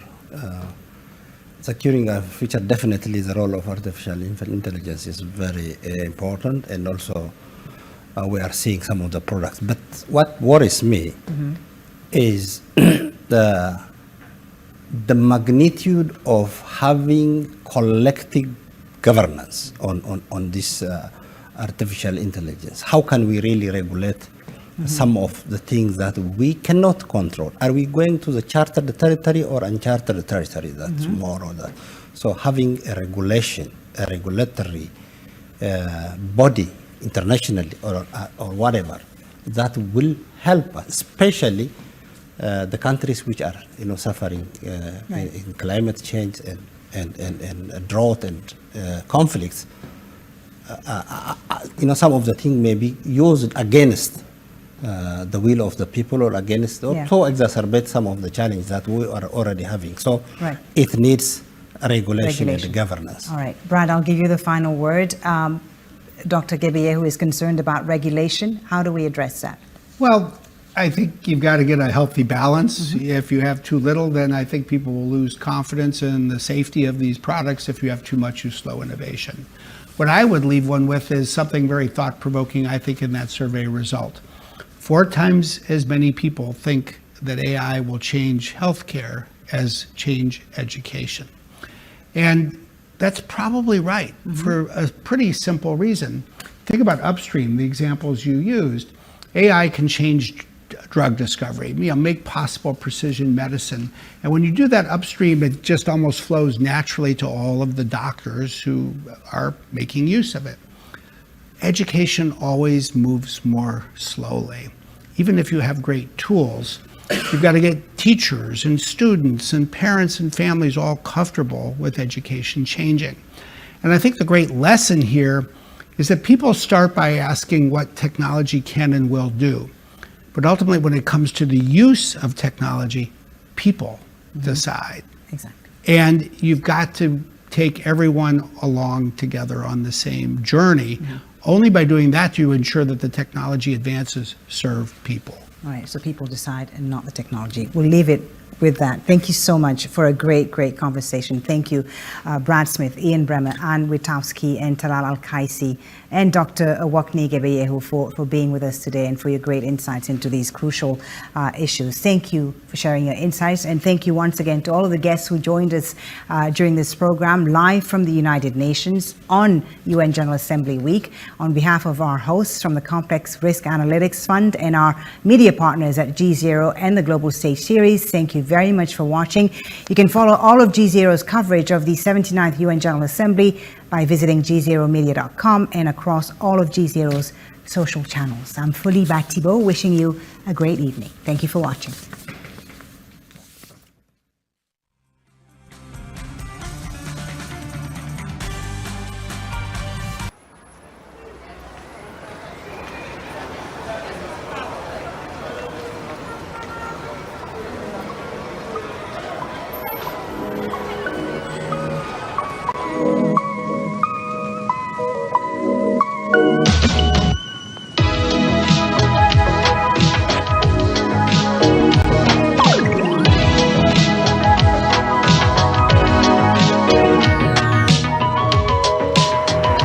This skyscraper may look like a giant mirror for New York City to check itself out in. But it is also the headquarters of the United Nations, where the Summit of the Future has kicked off today. The world's most influential leaders are gathered here with one purpose: to save the future. We thought this would be the perfect opportunity to visit another important international institution. the food cart across the street. This food cart has been across from the UN building for decades. It's an informal meeting place for UN delegates to meet up and chill out. It's kind of like the UN, but with more hot sauce. We're going to be hanging out here, giving you details about the Summit of the Future and key issues that will impact our world for generations to come. No big deal, right? Actually, Leah, it's a really big deal because the decisions made inside that building impact literally every person on Earth. Yeah, I was kidding. Yes, so me too. So let's put the pressure on those delegates by watching and making sure they get things right, because the stakes are literally the future of the world. But hold up, what is the United Nations anyway? At first glance, you might think it's where world nations get their flags from. Wrong. They get them online like the rest of us.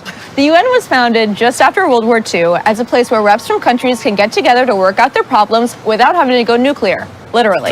Since 1945, the UN has helped eradicate smallpox, fix the hole in the ozone layer, and standardize all kinds of things we take for granted. Flight paths, traffic signals, cell phone networks, even the weather app on our phones. I approve of all those things. So in 2024, what is the UN working on? This year, nations will be agreeing to the Pact for the Future. The pact is designed to set us up on a path to stability and peace, to close the digital divide, expand clean energy, strengthen young people's leadership, and achieve sustainable development goals. Well, if you're anything like me, you're thinking, that stuff sounds important, but I don't know what it means. But don't worry, we will be unpacking all of this in the rest of the show. We're going to be joined by a bunch of incredible talent from the internet and from around the world to explain how the summit can be a safeguard for the future and how you watching can help. Okay, now give us a second. We're going to enjoy our usual morning falafel, and Elise Morales is going to give you a little peek into the future.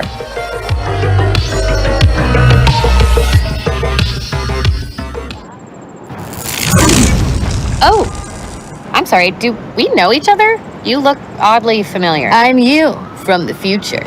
Really? Prove it. I knew you would say that.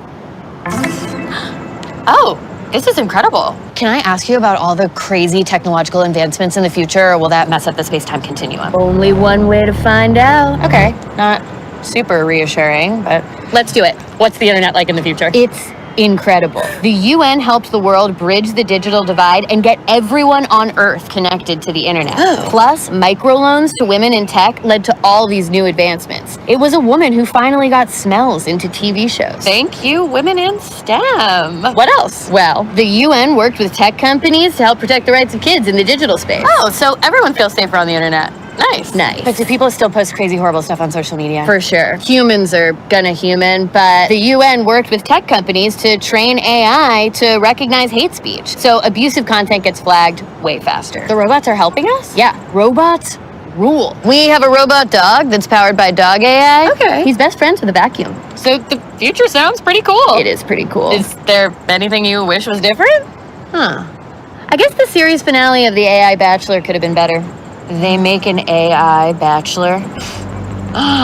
Not on my watch. So I guess we do change the future. Sick.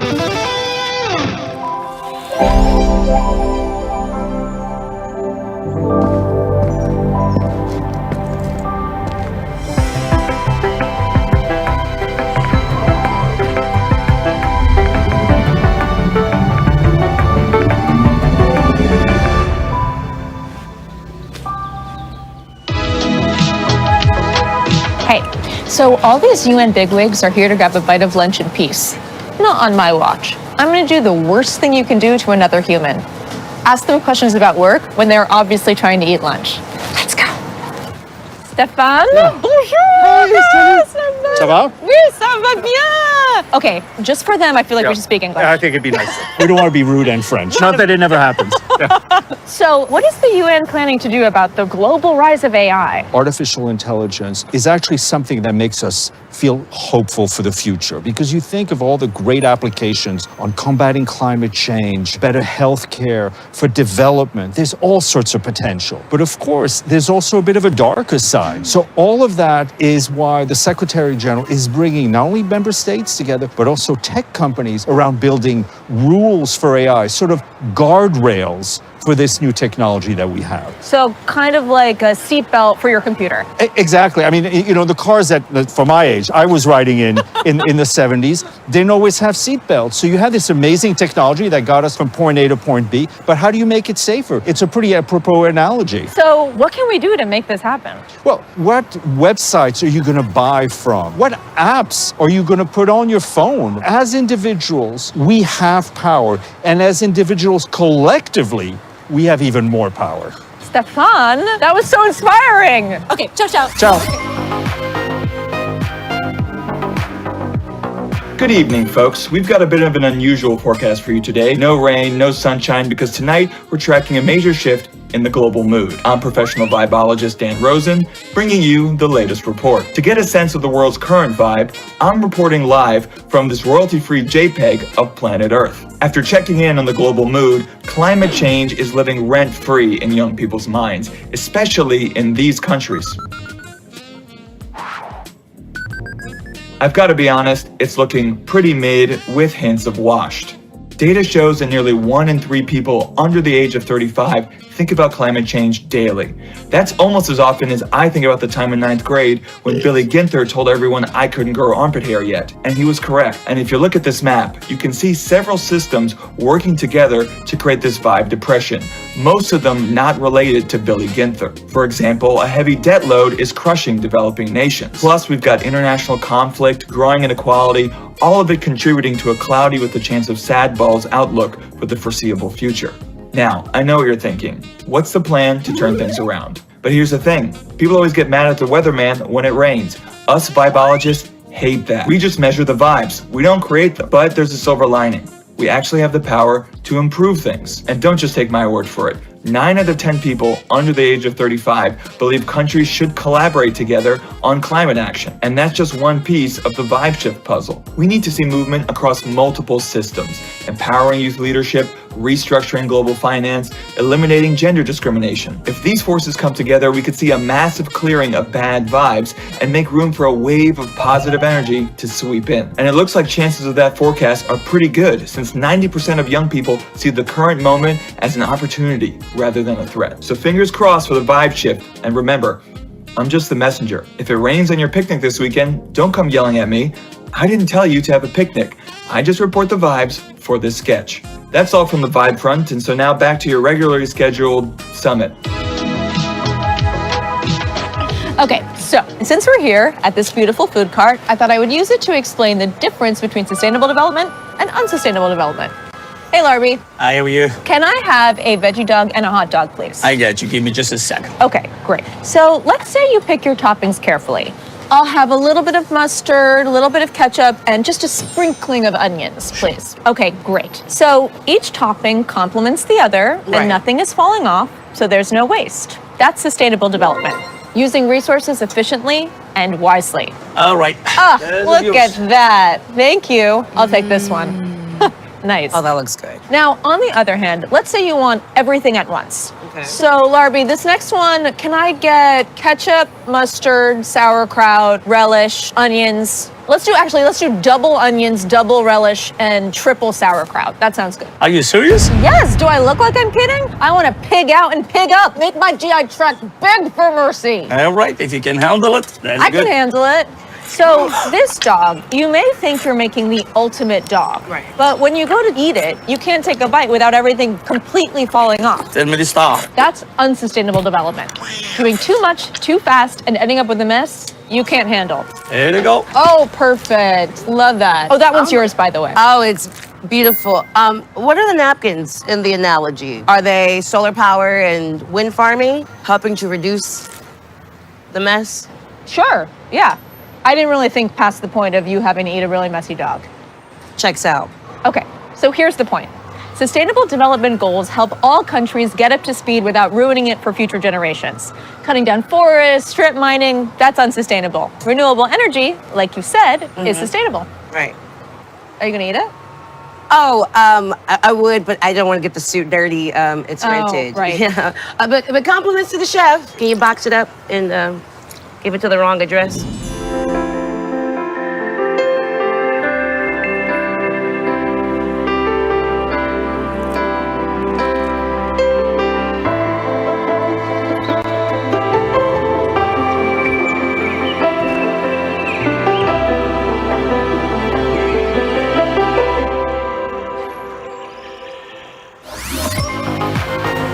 Eddie and Dopu. Hey, Eddie. Hi, Leah. How are you? I'm good, boo. How are you? I am great. So you are the youngest member of the UN Foundation Board. So I'm going to ask you about young people. Sure, let's do it. All right. So why is the UN so focused on young people? Like, why are you so obsessed with me?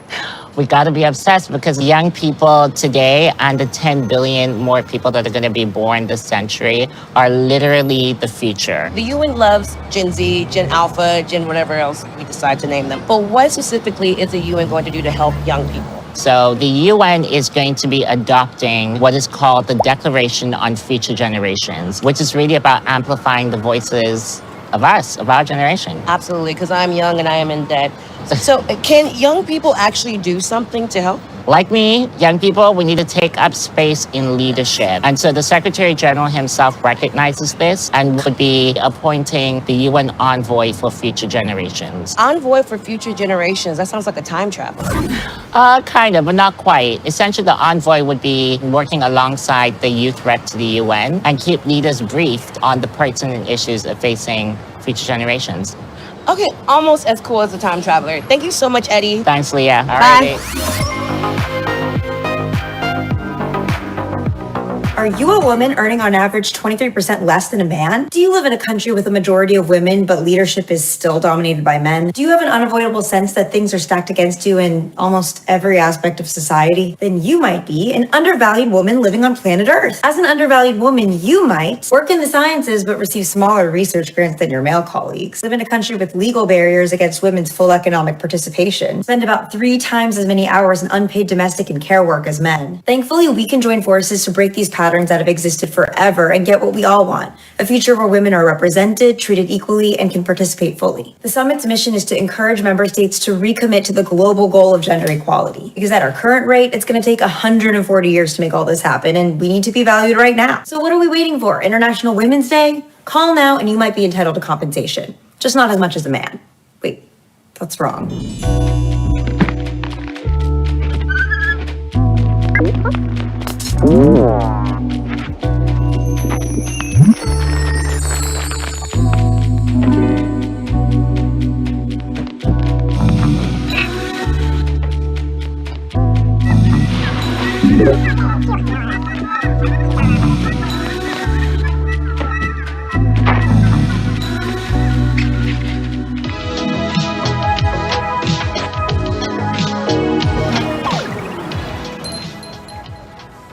Part of the UN's plan for a better future is loaning money to developing countries and providing sustainable debt. But the systems in place to do that were developed in the 40s. Basically, they're complicated and old. Kind of like boomers.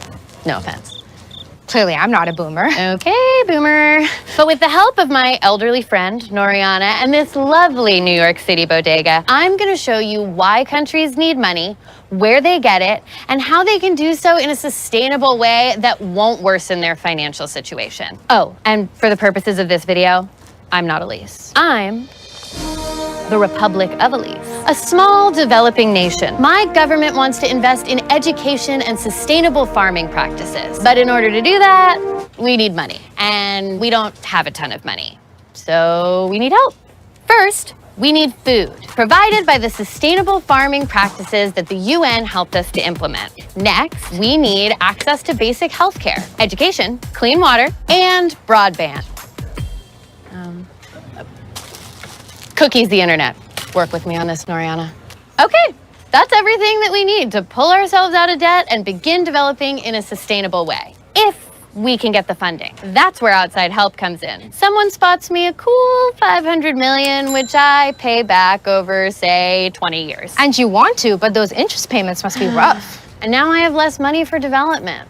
This sucks, Noriana. What comes next? Well, fortunately, I work for IDA, the International Development Association, which is the World Bank's fund for low-income countries like Republic of Elise. And trust me, we see this all the time.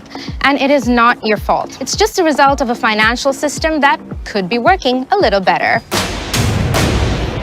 And that's why this summit is so important. It's our opportunity to reform the financial architecture in a way that more money flows to countries in need so you can focus on development. See, when a country donates $1 to IDA, IDA is able to generate $3. And that's what funds things like grants, super low interest rates, and longer repayment times. It's a recipe for your success. Wow, that's so much better. Now I'm ready to thrive and live my best life, which is mostly just eating cookies for world peace.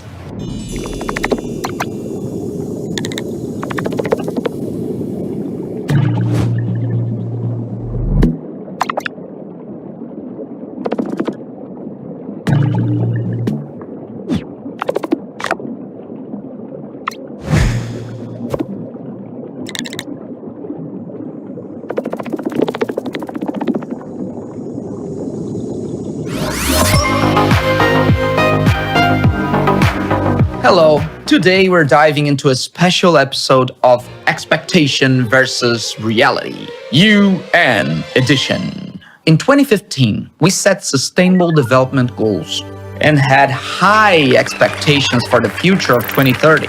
But it's 2024 now, and reality isn't quite matching the lofty goals we set. And I know what mismatch feels like. For example, you go to a barber and you show the stylist like this picture of the perfect haircut, the haircut that you want for yourself. But in reality, you walk out looking like this. Look familiar? It might, if you've been looking at pictures of the Amazonian rainforest recently. In 2015, the UN set out to save the Amazon, stop deforestation all over the planet. Instead, we ended up with this horrible version of a bad haircut. Accelerated deforestation is truly not a good look. And I already look like this.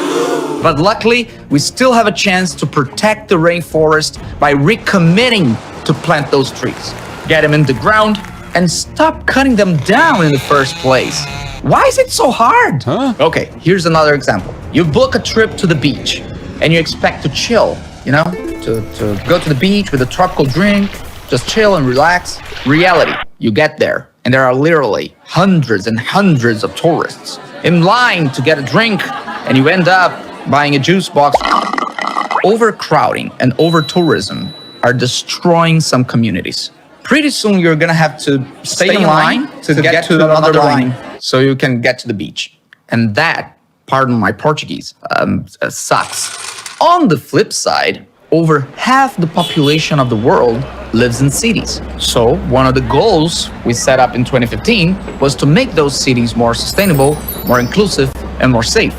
We need to invest into upgrading the poorest parts of the cities and make sure the residents have safe housing and transportation. These are just some of the ways that the goals can help us build a better future. And well, if you want one day to set foot on a beautiful beach, they impact you too. We don't want our future to look like this. The reality might look grim right now, but we are not stuck here. The SDGs were designed to push us forward, and there's still time to change the story. Remember, the future is not set in stone. So let's roll up our sleeves and make 2030 the year we hoped it would be.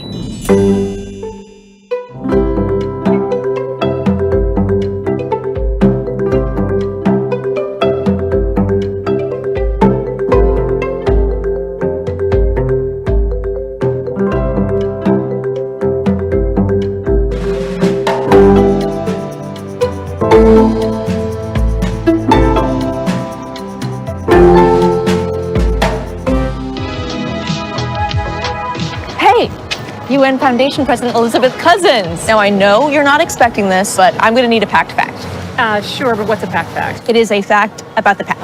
I got it. Let's talk money. So, how much money are we going to need world leaders to commit to reach these sustainable development goals? Well, $500 billion a year in new lending would be a great way to start. Okay, wow. I'm not an accountant, but that sounds like a lot of money. Yeah, it's a lot of money, but put it in perspective. Global GDP is over $100 trillion a year. Last year alone, countries spent almost $2.5 trillion just on military spending. And that could take a haircut. Yeah, a huge chop, I would say.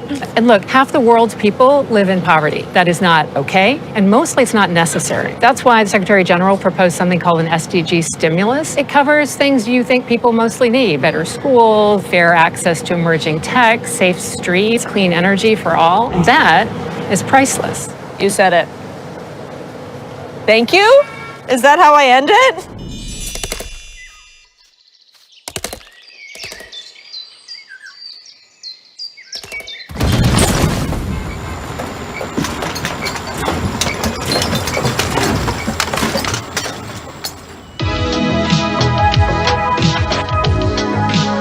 Hi besties, not me and another influencer brand trip. These keep getting more and more outrageous, and now I'm in outer space. Yes, it used to just be the typical tropical island trip, but now I'm in outer space in the year 2050 in my extraterrestrial era. Thank you, United Nations, for inviting me. UN mentioned. Yeah, they sent me to Earth's thermosphere so I could see firsthand what's going on here, and not gonna lie, there's a lot of junk flying around. Yeah. There's tons of debris just flying around the space around Earth from prior missions and failed missions, but that's what the Summit of the Future wants to deal with. And it is a valid question. Who gets to put stuff in space? They sent me to this exclusive alien planet. I wonder what the dating scene is like here, because let's face it, the male human race on Earth is just not working out for me. Gotta take this intergalactic. Oh wait, this planet is no longer inhabited because it got militarized by humans, I fear, when I go to an alien planet and there's no aliens there. But that's why the UN is trying to stop member nations from putting weapons in space, to be clear. Ooh, this planet is more exclusive than the last planet. This planet is planeting. Wow, these aliens are so much more friendly than my fellow Earthlings, and they've eliminated daylight savings time. But all of this yapping about time has me thinking about all of the light years ahead of us and what's to come next. At the Summit of the Future, the UN is building plans for all we're going to face going forward. Things like space traffic, space debris, and the space to have our voices heard. Space is a vacuum, so that last one's not currently possible for me. Anywho, here's to new friends and a new outlook on outer space. Peace, Earthlings. Leah, as much fun as we're having here at the food cart, I'm kind of missing watching the speeches at the Summit of the Future. We can still watch. I got you. But do you have it streaming or something? The food vendor showed me a secret before. If you want cool clips, you gotta keep them on ice. Whoa, this is awesome. And wait until you see the speeches. I called for this summit to consider deep reforms to make global institutions more legitimate, fair and effective based on the values of the UN Charter. Because 21st century challenges require 21st century solutions, and we need tough decisions to get back on track. While 50% of the world is under 30 years of age, less than 3% of national parliamentarians belong to that age group. Because if we are not involved in the decisions that will shape both our present and our future, we're not setting ourselves up for success. Such an important message. And to think we would have missed it without this cooler TV. It is our joint responsibility to put these actions into practice. Although young people remain the generation with the most confidence in the multilateral system, we run the risk of losing them as partners if we don't make this pact a reality. We must leverage the knowledge, expertise, and vigor of youth to deliver a better future for this planet and for all its people. We have an obligation to protect the interests of future generations and ensure that they will inherit a planet in which they can thrive. Wow, I am so glad we got to watch all those awesome speeches. Now, let's check in with my favorite influencer.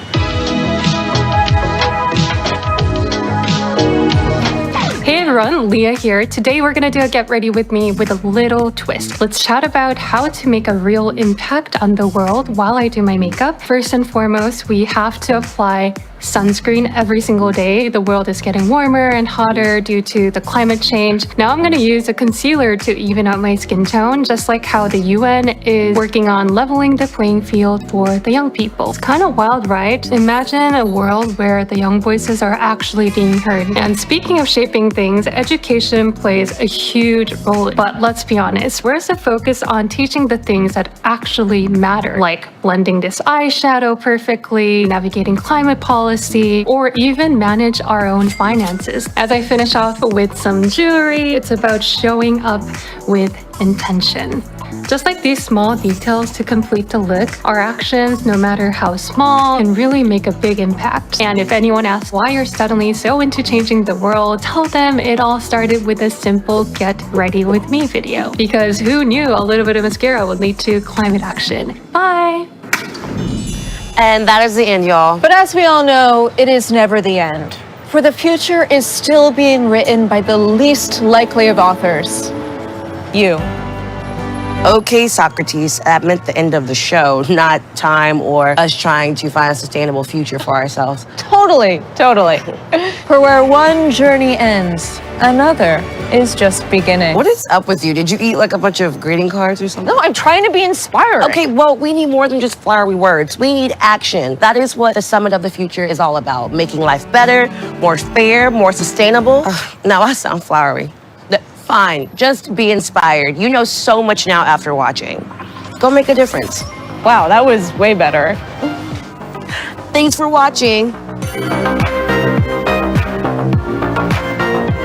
Hi, my name is Felipe Polier, and I'm the head of the United Nations Youth Office. Young people have a crucial role in shaping the future. So I want to invite you to download the Act Now app and to find different ways in how you can participate in shaping the future. Small actions together are really making an impactful difference.